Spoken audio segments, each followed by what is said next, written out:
Hi, hello, ನಮಸ್ಕಾರ. ನನ್ನ ಪ್ರೀತಿಯ 9ನೇ ತರಗತಿ ವಿದ್ಯಾರ್ಥಿಗಳಿಗೆ ಸ್ವಾಗತ, ಸುಸ್ವಾಗತ ಹಾಗೂ ಆತ್ಮೀಯ ಸ್ಪರ್ಧಾರ್ಥಿಗಳಿಗೂ ಕೂಡ ಸ್ವಾಗತ, ಸುಸ್ವಾಗತ. ನೋಡಿ, ಈ ಟಾಪಿಕ್ ತುಂಬಾ ಇಂಪಾರ್ಟೆಂಟ್ ಕಣ್ರಿ. ಯಾವ ಟಾಪಿಕ್ ಹೇಳಿ? ಅಂಗಾಂಶಗಳು. ಈ ಅಂಗಾಂಶಗಳಲ್ಲಿ 100% 1 or 2 marks GPSTR, HSTR, TET ಕೊಟ್ಟೆ ಕೊಡ್ತಾರೆ. ಸೊ ಹಾಗಾಗಿ ನಾನು ಏನ್ ಮಾಡ್ತಾ ಇದ್ದೀನಿ ಅಂತಂದ್ರೆ 9ನೇ ತರಗತಿಯಲ್ಲಿರುವಂತಹ ಅಂಗಾಂಶಗಳ ಪಾಠವನ್ನ ನಾನು ತಗೊಂಡಿದ್ದೀನಿ. ಸೊ ಅಂಗಾಂಶಗಳ ಪಾಠ ತಗೊಂಡಿದ್ದೀನಿ ಅಂತಂದ್ರೆ ಇಲ್ಲಿ ಅಭ್ಯಾಸ ಪ್ರಶ್ನೆಗಳನ್ನು ಕೂಡ ನಾನು ಹೇಳ್ತೀನಿ, ಚಿತ್ರಗಳ ಸಮೇತವ ನಾನು ಹೇಳ್ತಾ ಹೋಗ್ತೀನಿ. ಸೊ ಗಮನವಿಟ್ಟು ನೀವು ಕೇಳಬೇಕು. ಸೊ ತಡ ಮಾಡೋದು ಬೇಡ, ಶುರು ಮಾಡ್ಬಿಡ್ತೀನಿ ನಾನು ಅಂಗಾಂಶಗಳ ಬಗ್ಗೆ. ಜೀವಕೋಶದ ಬಗ್ಗೆ ನೀವು ಸ್ಟಡಿ ಮಾಡಿದಿರಿ ಈಗ ಆಲ್ರೆಡಿ. ಇವಾಗ ನಾನು ಅಂಗಾಂಶಗಳ ಬಗ್ಗೆ ಅಧ್ಯಯನ ಮಾಡ್ತಾ ಇದೀವಿ. ಸೊ ಅದರಲ್ಲಿ ಅಂಗಾಂಶಗಳು ಎಂದರೇನು ಅಂತ ಕೇಳ್ಬೋದು ಕಣ್ರಪ್ಪ. ಏನಂತ ಕೇಳ್ಬೋದು? ಅಂಗಾಂಶಗಳು ಎಂದರೇನು ಅಂತ ಕೇಳ್ಬೋದು. ನಿಮ್ಗೆ ಏನಾದ್ರು ಗೊತ್ತಾ ಅಂಗಾಂಶಗಳು ಅಂತಂದ್ರೆ ಏನಂತ? So just simple. ಇಲ್ಲಿ ಅಂಗಾಂಶಗಳು ಅಂತಂತಂದ್ರೆ ಒಂದೇ ರೀತಿಯ ರಚನೆ ಇರಬೇಕು, ಮತ್ತೆ ಒಂದೇ ರೀತಿಯ ಕಾರ್ಯನಿರ್ವಹಿಸಬೇಕು. ಸೊ ಒಂದೇ ರೀತಿ ರಚನೆ ಇಟ್ಕೊಂಡು ಒಂದೇ ರೀತಿ ನಿರ್ವಹಿಸ್ತಿರುವಂತಹ ಜೀವಕೋಶಗಳ ಸಮೂಹ ಕಣ್ರಪ್ಪ. ಜೀವಕೋಶಗಳ ಸಮೂಹಕ್ಕೆ ನಾವೇನಂತ ಕರಿತೀವಿ ಅಂತಂತಂದ್ರೆ ಜೀವಕೋಶಗಳ ಸಮೂಹಕ್ಕೆ ನಾವು ಅಂಗಾಂಶ ಅಂತ ಕರಿತೀವಿ. ಏನಂತ ಕರಿತೀವಿ? ಅಂಗಾಂಶ ಅಂತ ಕರಿತೀವಿ. ಸೊ ಹಾಗಾದ್ರೆ ಮಾನವನ ದೇಹದಲ್ಲಿ ವಿಭಿನ್ನ ರೀತಿಯಾದಂತಹ ಅಂಗಾಂಶಗಳನ್ನು ನಾವು ಕಾಣಬಹುದು. ಸೊ ಹಾಗಾದ್ರೆ ವಿಭಿನ್ನವಾದಂತಹ ಅಂಗಾಂಶಗಳು ಮಾನವನ ದೇಹದಲ್ಲಿ ಯಾವ್ದೈತೆ? ಮೂಳೆ ಕೋಶ, ರಕ್ತ ಕೋಶ, ನರಕೋಶ, ಸ್ನಾಯುಕೋಶ, ಕೊಬ್ಬು ಕೋಶ, ಅಂಡಾಣು, ವೀರ್ಯಾಣು, ಇದು ವಿಭಿನ್ನವಾಗಿರುವಂತಹ ಜೀವಕೋಶಗಳು. ಇವೆಲ್ಲವೂ ಕೂಡ ಮಾನವನ ದೇಹದಲ್ಲಿ ಕಂಡು ಬರ್ತದೆ. ಸೊ ಓಕೆ, ಹಾಗಾದ್ರೆ ಈಗ ಅಂಗಾಂಶಗಳ ಬಗ್ಗೆ ಹೇಳ್ತಿದ್ದೀನಲ್ಲ, ಸಸ್ಯ ಅಂಗಾಂಶ ಎಂದರೇನು ಅಂತ ಕ್ವಶನ್ ಕೇಳಿದ್ದಾರೆ. ಸಸ್ಯ ಅಂಗಾಂಶ ಅಂದ್ರೇನು? ಸಸ್ಯಗಳು ಕಾರ್ಯನಿರ್ವಹಿಸಲು ಸಹಕಾರಿಯಾಗುವ ಜೀವಕೋಶಗಳ ಸಮೂಹಕ್ಕೆ ನಾವೇನಂತ ಕರಿತೀವಿ? ಸಸ್ಯ ಅಂಗಾಂಶ ಅಂತ ನಾವು ಕರಿತೀವಿ. ಸಸ್ಯಗಳಲ್ಲಿ ನಾವು ಸಾಮಾನ್ಯವಾಗಿ ಏನ್ ನೋಡ್ಬೋದು ಅಂತಂದ್ರೆ ವಿಭಜನೆ ಹೊಂದುವಂತಹ ಅಂಗಾಂಶಗಳನ್ನ ನೋಡ್ಬೋದು. ಸೊ ವಿಭಜನೆ ಹೊಂದುವಂತಹ ಅಂಗಾಂಶಗಳನ್ನ ನಾವ್ ಏನ್ ಮಾಡಿದೀವಿ? 2 ವಿಧಗಳಾಗಿ ವಿಂಗಡಣೆ ಮಾಡಿದೀವಿ. ಸೊ ಹಾಗಾದ್ರೆ ವಿಭಜನೆ ಹೊಂದುವಂತಹ ಅಂಗಾಂಶಗಳನ್ನ 2 ವಿಧಗಳಾಗಿ ವಿಂಗಡಣೆ ಮಾಡಿದೀವಿ. ಆ ವಿಭಜನೆ ಹೊಂದುವಂತಹ ಅಂಗಾಂಶಗಳು ಯಾವುದು? ಮೊದಲನೇದು ವರ್ಧನ ಅಂಗಾಂಶ, 2 ಶಾಶ್ವತ ಅಂಗಾಂಶ. ಸೊ ಈಗ ಬರ್ತೀನಿ, ಆ ವರ್ಧನ ಅಂಗಾಂಶದ ಬಗ್ಗೆ ನಾನು ಹೇಳ್ತಾ ಹೋಗ್ತೀನಿ. ನೋಡಿ, ಬೆಳವಣಿಗೆ ಹೊಂದುವಂತಹ ಅಂಗಾಂಶಗಳ ಸಸ್ಯ ಬೆಳವಣಿಗೆ ಹೊಂದುವಂತಹ ಅಂಗಾಂಶಕ್ಕೆ ನಾವೇನಂತ ಕರಿತೀವಿ? ವರ್ಧನ ಅಂಗಾಂಶ ಅಂತ ಕರಿತೀವಿ. ಸಿಂಪಲ್. ಇದನ್ನ ಬೆಳವಣಿಗೆ ಅಂಗಾಂಶನು ಕೂಡ ಅಂತ ನಾವು ಕರಿತಾ ಹೋಗ್ತೀವಿ. ಸೊ ಈ ಬೆಳವಣಿಗೆ ಯಾವ ಜಾಗದಲ್ಲಿ ನಡೀತದೆ? ಸಸ್ಯದಲ್ಲಿ ಸಾಮಾನ್ಯವಾಗಿ ಬೆಳವಣಿಗೆ ಯಾವ ಜಾಗದಲ್ಲಿ ನೋಡ್ಬೋದು, ಅಥವಾ ಸಸ್ಯಗಳಲ್ಲಿ ವರ್ಧನ ಅಂಗಾಂಶವನ್ನು ನಾವು ಎಲ್ಲೆಲ್ಲಿ ಕಾಣಬಹುದು ಅಂತ ನೋಡಿದಾಗ, ಸೊ ಇಲ್ಲಿ ನೋಡಿ, ಇಲ್ಲಿ ಆ ಬೆಳವಣಿಗೆ ಅಂಗಾಂಶದಲ್ಲಿ 3 ಭಾಗಗಳನ್ನ ನಾವೇನ್ ಮಾಡ್ಬೋದು? ಗಮನಿಸಬಹುದು. ಸೊ ಯಾವ್ದಾದ್ರು ಒಂದು ಗಿಡ ಬೆಳೀತಾ ಇದೆ ಅಂತಂತಂದ್ರೆ ಆ 3 ಭಾಗಗಳಾಗಿ ನಾವೇನ್ ಮಾಡ್ಬೋದು? ಗಮನಿಸಬಹುದು. 1 ತುದಿವರ್ಧನ ಅಂಗಾಂಶ, 2 ಪಾರ್ಶ್ವವರ್ಧನ, 3 ಅಂತರ್ಗೆಣ್ಣು ಅಂಗಾಂಶ. ಓಕೆ, ಈ ನಿಜ ಹೇಳ್ಬೇಕಂತ ವರ್ಧನ ಅಂಗಾಂಶದಿಂದ ಏನ್ ಬೆನಿಫಿಟ್ ಅಂತಂತಂದ್ರೆ ಬೇರು ಮತ್ತು ಕಾಂಡದ ಸುತ್ತಳತೆಯನ್ನು ಏನ್ ಮಾಡ್ತದೆ? ಹೆಚ್ಚಿಸುತ್ತದೆ. ಈ ವರ್ಧನ ಅಂಗಾಂಶ ಹೆಚ್ಚು ಕ್ರಿಯಾಶೀಲವಾಗಿದೆಯಂತೆ. ಸಾಂದ್ರವಾದ ಕೋಶ ದ್ರವ್ಯವನ್ನು ಮತ್ತು ತೆಳುವಾದ ಕೋಶ ಭಿತ್ತಿ ಮತ್ತು ದೊಡ್ಡದಾದ ನ್ಯೂಕ್ಲಿಯಸ್ ಅನ್ನು ಈ ವರ್ಧನ ಅಂಗಾಂಶ ಹೊಂದಿದೆ. ಮತ್ತೆ ಈ ಅಂಗಾಂಶದಲ್ಲಿ ರಸದಾನಿ ಕಂಡು ಬರುವುದಿಲ್ಲ. Very very important. ಯಾವ ಅಂಗಾಂಶದಲ್ಲಿ ರಸದಾನಿ ಕಂಡು ಬರೋದಿಲ್ಲ ಅಂತಂದ್ರೆ ಅದು ವರ್ಧನ ಅಂಗಾಂಶದಲ್ಲಿ ಕಂಡು ಬರಲ್ಲ. ನೀವು ಅರ್ಥ ಮಾಡ್ಕೋಬೇಕು ಕಣ ಮಕ್ಕಳ. ಏನ್ ಅರ್ಥ ಮಾಡ್ಕೋಬೇಕು ಅಂತಂದ್ರೆ ಸಸ್ಯಗಳಲ್ಲಿ, ಸಸ್ಯ ಜೀವಕೋಶಗಳಲ್ಲಿ ನಾವು ಸಾಮಾನ್ಯವಾಗಿ ರಸದಾನಿಯನ್ನ ನೋಡ್ತೀವಿ. ಆದ್ರೆ ಇಲ್ಲಿರುವಂತಹ ಬೆಳವಣಿಗೆ ಅಂಗಾಂಶ ಆದಂತಹ ವರ್ಧನ ಅಂಗಾಂಶದಲ್ಲಿ ನಾವ್ ಏನ್ ಕಾಣ್ತಾ ಇಲ್ಲ ಅಂತಂದ್ರೆ ರಸದಾನಿಯನ್ನ ಕಾಣ್ತಾ ಇಲ್ಲ. Come to the next slide. ಈಗ ಆ ಚಿತ್ರವನ್ನ ಬರ್ತೀನಿ, ನಿಮ್ಮ ಪುಸ್ತಕದಲ್ಲಿರುವಂತಹ ಚಿತ್ರವನ್ನ ನಾನೇ ಬಿಡಿಸಿದೀನಿ ನೋಡಿ. ಸೊ ಈ ರೀತಿ ಇರುತ್ತೆ. ಸೊ ಇದನ್ನ ನಾವು ತುದಿವರ್ಧನ ಅಂಗಾಂಶ ಅಂತ ಕರೆದ್ರೆ, ಈ ಕೆಳಗಡೆ ಇರೋದ ಪಾರ್ಶ್ವವರ್ಧನ ಅಂಗಾಂಶ ಅಂತ ಕರಿತೀವಿ. ಈ ಪಾರ್ಟಿಗೆ ನಾವು ಅಂತರ್ಗೆಣ್ಣು ಅಂಗಾಂಶ ಅಂತ ಕರಿತೀವಿ. ನೋಡಿ, ಸಸ್ಯ ದೇಹದ ವರ್ಧನ ಅಂಗಾಂಶದ ನೆಲೆಗಳು ಎಲ್ಲೆಲ್ಲಿದೆ ಅಂತ. ನೆಲೆಗಳು ಅಂತಂದ್ರೆ ಎಲ್ಲೆಲ್ಲಿದೆ ಅಂತ. ಸೊ ಹಾಗಾದ್ರೆ ತುದಿವರ್ಧನ ಅಂಗಾಂಶದ ಬಗ್ಗೆ ನಾವು ಮಾತಾಡ್ತಾ ಹೋಗ್ಬೇಕು ಕಣ್ರಿ. ತುದಿವರ್ಧನ ಅಂಗಾಂಶ ಐತಲ್ಲ, ಒಂದ್ಸಲ ಕೇಳಿದ್ರು ವರ್ಧನ ಅಂಗಾಂಶದ ಬಗ್ಗೆ GPSTR ಅಲ್ಲಿ ಕೇಳಿದ್ರು. ಸೊ ಹಾಗಾಗಿ ಈ ವರ್ಧನ ಅಂಗಾಂಶದ ಬಗ್ಗೆ ಡೀಪಾಗಿ ನಾವು ತಿಳ್ಕೊಳ್ಳೇಬೇಕು. ಸೊ ಅದ್ರಲ್ಲಿ ತುದಿವರ್ಧನ ಅಂಗಾಂಶ ಇದೆ. ಬೆಳೆಯುತ್ತಿರುವ ಕಾಂಡ ಮತ್ತು ಬೇರುಗಳ ತುದಿಗಳಲ್ಲಿ ಕಂಡು ಬರ್ತದೆ. Just simple. ಕಾಂಡ ಮತ್ತು ಬೇರುಗಳ ತುದಿಗಳಲ್ಲಿ ಕಂಡು ಬರ್ತೈತೆ. ಯಾವುದು? ತುದಿವರ್ಧನ ಅಂಗಾಂಶ. ಪಾರ್ಶ್ವವರ್ಧನ ಎಲ್ಲಿ ಕಂಡು ಬರ್ತದೆ? ಪಾರ್ಶ್ವವರ್ಧನೂ ಕೂಡ ಅಲ್ಲೇ ಕಂಡು ಬರ್ತದೆ. ಬಟ್ ಪಾರ್ಶ್ವವರ್ಧನ ಅಂಗಾಂಶ ಅದೇ ಕಾಂಡ ಮತ್ತು ಬೇರುಗಳ ಸುತ್ತಳತೆಯನ್ನು ಏನ್ ಮಾಡ್ತದೆ ಅಂತಂದ್ರೆ ಹೆಚ್ಚಿಸುತ್ತದೆ. ನೆಕ್ಸ್ಟ್ ಅಂತರ್ಗೆಣ್ಣು ಅಂಗಾಂಶ. ಎಲ್ಲಿ ಕಂಡು ಬರ್ತದೆ ಅಂತಂದ್ರೆ ಎಲೆಗಳ ಬುಡಭಾಗ ಅಥವಾ ರೆಂಬೆಯ ಅಂತರ್ಗೆಣ್ಣುಗಳಲ್ಲಿ ಕಂಡು ಬರುತ್ತದೆ. ಈ ಪಾಯಿಂಟ್ ಅನ್ನ ನೀವು ನೋಡಿ ಕಲ್ತ್ಕೊಳ್ಳಿ. ನೆಕ್ಸ್ಟ್ ಬರ್ತೀನಿ, ಶಾಶ್ವತ ಅಂಗಾಂಶ ಅಂತ ಬಂತು. ಶಾಶ್ವತ ಅಂಗಾಂಶ. ಸೊ ನೋಡಿಲಿ, ಇಲ್ಲಿ ಶಾಶ್ವತ ಅಂಗಾಂಶಗಳು ಬರ್ತವೆ. ಆ ಶಾಶ್ವತ ಅಂಗಾಂಶಗಳಲ್ಲಿ ಸರಳ ಶಾಶ್ವತ ಅಂಗಾಂಶ, ಸಂಕೀರ್ಣ ಶಾಶ್ವತ ಅಂಗಾಂಶಗಳಂತ ಬರ್ತವೆ. ಓಕೆನಾ? ಈಗ ನಾನು ಹೊಸ ಟಾಪಿಕ್ ಬಂದಿರೋದು ಯಾವುದು? ಶಾಶ್ವತ ಅಂಗಾಂಶ. ವರ್ಧನ ಅಂಗಾಂಶದಿಂದ ಶಾಶ್ವತ ಅಂಗಾಂಶ ರೂಪುಗೊಳ್ತದಂತೆ. ವರ್ಧನ ಅಂಗಾಂಶ ಮತ್ತು ಶಾಶ್ವತ ಅಂಗಾಂಶ ಅಂತ ಹೇಳಿದ್ನಲ್ಲ, ಆ ವರ್ಧನ ಅಂಗಾಂಶದಿಂದ ಯಾವ ಅಂಗಾಂಶ ರೂಪುಗೊಳ್ತೈತೆ? ಶಾಶ್ವತ ಅಂಗಾಂಶ ರೂಪುಗೊಳ್ತೈತೆ. ಸೊ ಅದರಲ್ಲಿ ನಾವೇನ್ ಕರಿತೀವಿ? ನಾವು ಒಂದು ವಿಭೇದೀಕರಣ ಎಂದರೆ ಏನಂತ ಕೇಳ್ತಾರೆ. ಒಂದು ವೆರಿ ವೆರಿ ಇಂಪಾರ್ಟೆಂಟ್. ವಿಭೇದೀಕರಣ ಅಂತಂದ್ರೆ ಶಾಶ್ವತ ಅಂಗಾಂಶವು ರೂಪ, ಗಾತ್ರ, ನಿರ್ದಿಷ್ಟ ಕಾರ್ಯವನ್ನು ನಿರ್ವಹಿಸುವ ಸಾಮರ್ಥ್ಯ ಕೊಳ್ಳುವ ಒಂದು ವಿಧಾನಕ್ಕೆ ನಾವೇನಂತ ಕರಿತೀವಿ? ವಿಭೇದೀಕರಣ ಅಂತ ಕರಿತೀವಿ. Very very important country. So ಈ ಶಾಶ್ವತ ಅಂಗಾಂಶದಲ್ಲಿ ಈಗ ಶಾಶ್ವತ ಅಂಗಾಂಶ ಆಯ್ತಲ್ವಾ, ಅದರಲ್ಲಿ ನಾವೇನ್ ನೋಡ್ಬೋದು ಅಂತಂದ್ರೆ ಸರಳ ಶಾಶ್ವತ ಅಂಗಾಂಶ, ಸಂಕೀರ್ಣ ಶಾಶ್ವತ ಅಂಗಾಂಶವನ್ನು ನೋಡ್ಬೋದು. ಸರಳದಲ್ಲಿ 3 ಅಕ್ಷರ ಐತೆ. ಸೊ ಹಾಗಾದ್ರೆ ಈ ಸರಳದಲ್ಲಿ ನಾವು 3 ಅಂಗಾಂಶಗಳನ್ನು ನೋಡ್ಬೋದು. ಒಂದು ಪೇರೆಂಕೈಮ, ಇನ್ನೊಂದು ಕೋಲಂಕೈಮ, ಇನ್ನೊಂದು ಸ್ಕ್ಲಿರೆಂಕೈಮ.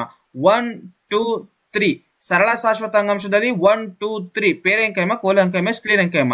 ಸಂಕೀರ್ಣ ಶಾಶ್ವತ ಅಂಗಾಂಶದಲ್ಲಿ ನಾವೇನ್ ನೋಡ್ಬೋದು? ಒಂದು ಕ್ಸೈಲಮ್ ಅನ್ನ ನೋಡ್ಬೋದು, ಇನ್ನೊಂದೇನ್ ನೋಡ್ಬೋದು ನಾವು? ಫ್ಲೋಯಮ್ ಅನ್ನ ನೋಡ್ಬೋದು. ನೀವು ನೋಟ್ಸ್ ಮಾಡ್ಕೊಳ್ತಾ ಹೋಗಿ. ಓಕೆ. ಸೊ ಈಗ ಸರಳ ಶಾಶ್ವತ ಅಂಗಾಂಶದಲ್ಲಿ ನಾನು ಯಾವ್ದಕ್ಕೆ ಬಂದಿದ್ದೀನಿ ಅಂತಂದ್ರೆ ಪೇರೆಂಕೈಮಕ್ಕೆ ಬಂದಿದ್ದೀನಿ. ಸೊ ಹಾಗಾದ್ರೆ ಪೇರೆಂಕೈಮ ಇವು ಜೀವಂತ ಜೀವಕೋಶಗಳು. ಸಸ್ಯಗಳಿಗೆ ಆಹಾರ ಮತ್ತು ಆಧಾರವನ್ನ ಒದಗಿಸ್ತವೆ. ಮತ್ತೆ ಈ ಪೇರೆಂಕೈಮ ಐತಲ್ಲ, ಈ ಅಂಗಾಂಶ ಕ್ಲೋರೋಫಿಲ್ ಅನ್ನು ಹೊಂದಿದ್ದು ದ್ವಿತೀಯ ಸಂಶ್ಲೇಷಣೆ ಕ್ರಿಯೆಯನ್ನು ನಡೆಸಿದರೆ ಅದನ್ನು ಕ್ಲೋರಂಕೈಮ ಎಂದು ಕರೆಯುತ್ತಾರೆ. ಯಾವಾಗ ಕ್ಲೋರಂಕೈಮ ಅಂತ ಕರೀತಾರೆ ಅಂತಂದ್ರೆ ಕ್ಲೋರೋಫಿಲ್ ಇರಬೇಕು. ಕ್ಲೋರೋಫಿಲ್ ಇದ್ಕೊಂಡು ದ್ವಿತೀಯ ಸಂಶ್ಲೇಷಣೆ ಕ್ರಿಯೆ ನಡೆಸಿದ್ರೆ ಅದನ್ನು ನಾವು ಕ್ಲೋರಂಕೈಮ ಅಂತ ಕರಿತೀವಿ. ದ್ವಿತೀಯ ಸಂಶ್ಲೇಷಣೆ ಕ್ರಿಯೆ ಅಂತಂದ್ರೆ ಗೊತ್ತಲ್ವಾ? ಸಸ್ಯಗಳು ಆಹಾರ ತಯಾರಿಸಿಕೊಳ್ಳುವಂತ ಒಂದು ವಿಧಾನ ಅಲ್ವಾ? ಸೊ ಇದಕ್ಕೆ ನಾವು ದ್ವಿತೀಯ ಸಂಶ್ಲೇಷಣೆ ಕ್ರಿಯೆ ಅಂತ ನಾವು ಕರಿತೀವಿ. ನೆಕ್ಸ್ಟ್ ಇದೇ ಪೇರೆಂಕೈಮವನ್ನ ನಾವೇನಂತ ಕರಿತೀವಿ ಅಂತಂದ್ರೆ ಏರೆಂಕೈಮ ಅಂತಾನು ಕೂಡ ಕರಿತೀವಿ. ಪೇರೆಂಕೈಮವನ್ನ ಏನಂತ ಕರಿತೀವಿ?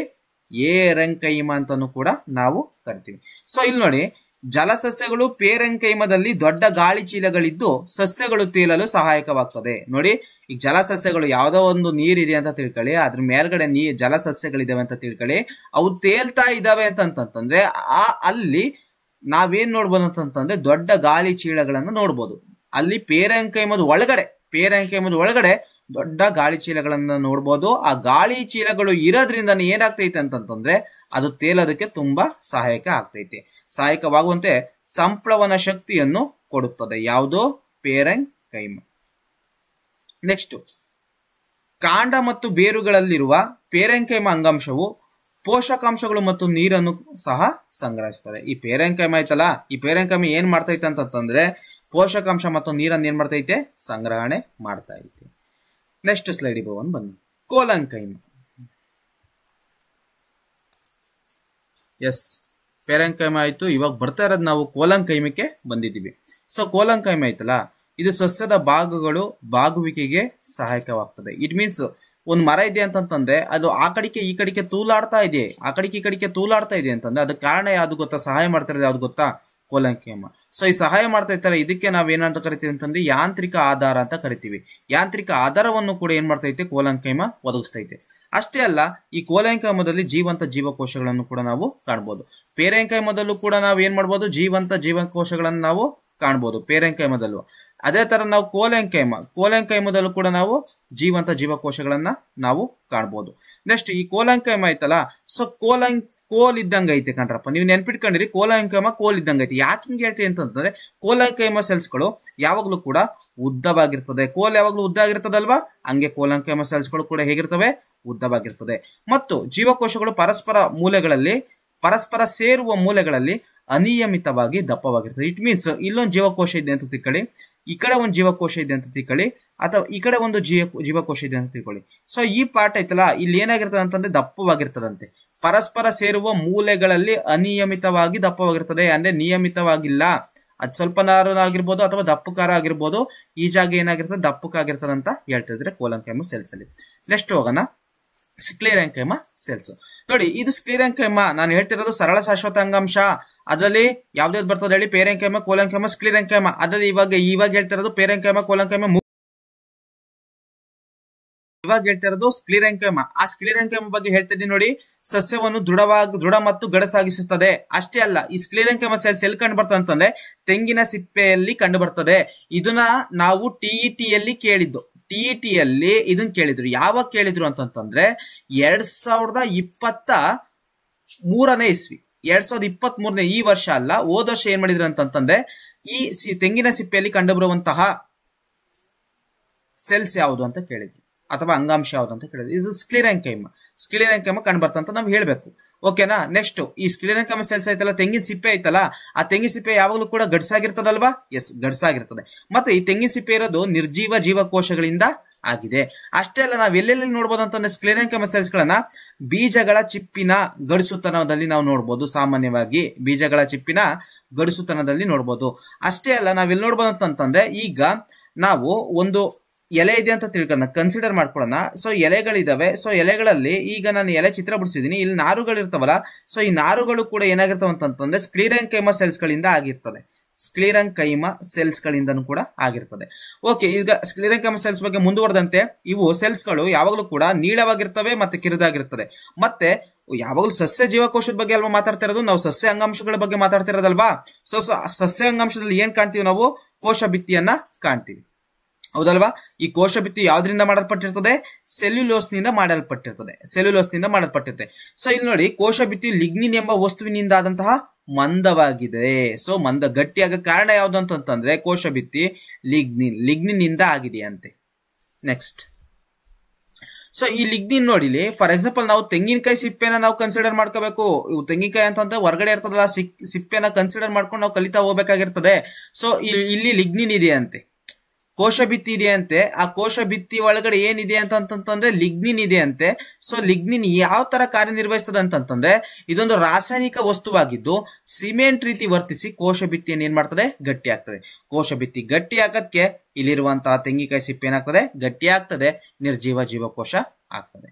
ನೆಕ್ಸ್ಟ್, ಇದೇ ನಾವು ಸ್ಕ್ಲಿರೆಂಕೈಮವನ್ನ ಎಲ್ಲೆಲ್ಲಿ ಕಾಣಬಹುದು ಅಂತಂದ್ರೆ ನೋಡಿ, ಕಾಂಡದ ನಾಳಕುರ್ಚಗಳಲ್ಲಿ. ಎಲ್ಲಿ? ಕಾಂಡದ ನಾಳಕುರ್ಚಗಳಲ್ಲಿ, ನಾಳಕುರ್ಚಗಳ ಸುತ್ತ, ಎಲೆಗಳ ನಾರುಗಳಲ್ಲಿ. ಇವಾಗ ತಾನೇ ಹೇಳಿದೆ ನಾನು, ಎಲೆಗಳ ನಾರುಗಳಲ್ಲಿ, ಬೀಜಗಳು ಹಾಗೂ ಕಾಯಿಗಳು ಗಟ್ಟಿಯಾದ ಕವಚಗಳಲ್ಲಿ ನಾವು ಕಾಣಬಹುದು.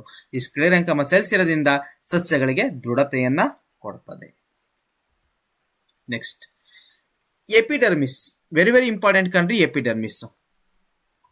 ಈ ಎಪಿಡರ್ಮಿಸ್ ಬಗ್ಗೆ ಹೇಳೋದಾದ್ರೆ ನೋಡಿ, ಏನ್ ಎಪಿಡರ್ಮಿಸ್ ಅಂತಂದ್ರೆ ಸಸ್ಯದ ಹೊರಪದರದ ಜೀವಕೋಶಗಳನ್ನು ಎಪಿಡರ್ಮಿಸ್ ಎನ್ನುವರು. ಏನು ಎಪಿಡರ್ಮಿಸ್ ಅಂತಂದ್ರೆ ಜೀವಕೋಶಗಳೇ. ಯಾವ ಜೀವಕೋಶಗಳು? ಸಸ್ಯದ ಹೊರಭಾಗದ ಜೀವಕೋಶಗಳನ್ನ, ಹೊರಪದರದ ಜೀವಕೋಶಗಳನ್ನ ನಾವೇನಂತ ಕರಿತೀವಿ? ಎಪಿಡರ್ಮಿಸ್ ಅಂತ ಕರಿತೀವಿ. ಓಕೆನಾ. ಸೊ ಸಸ್ಯದ ಎಲ್ಲಾ ಭಾಗಗಳನ್ನ ಏನ್ ಮಾಡ್ತಾ ಎಪಿಡರ್ಮಿಸ್ ರಕ್ಷಣೆಯನ್ನ ಮಾಡ್ತದೆ. ನೆಕ್ಸ್ಟ್, ಈ ಎಪಿಡರ್ಮಿಸ್ ಇರೋದ್ರಿಂದ ಏನಾಗ್ತೈತೆ ಅಂತಂದ್ರೆ ತುಂಬಾ ಬೆನಿಫಿಟ್ ಐತೆ. ಶಿಲೀಂಧ್ರಗಳ ಆಕ್ರಮಣದಿಂದ ಕೂಡ ಏನ್ ಮಾಡ್ತದೆ? ರಕ್ಷಣೆಯನ್ನ ಮಾಡ್ತದೆ.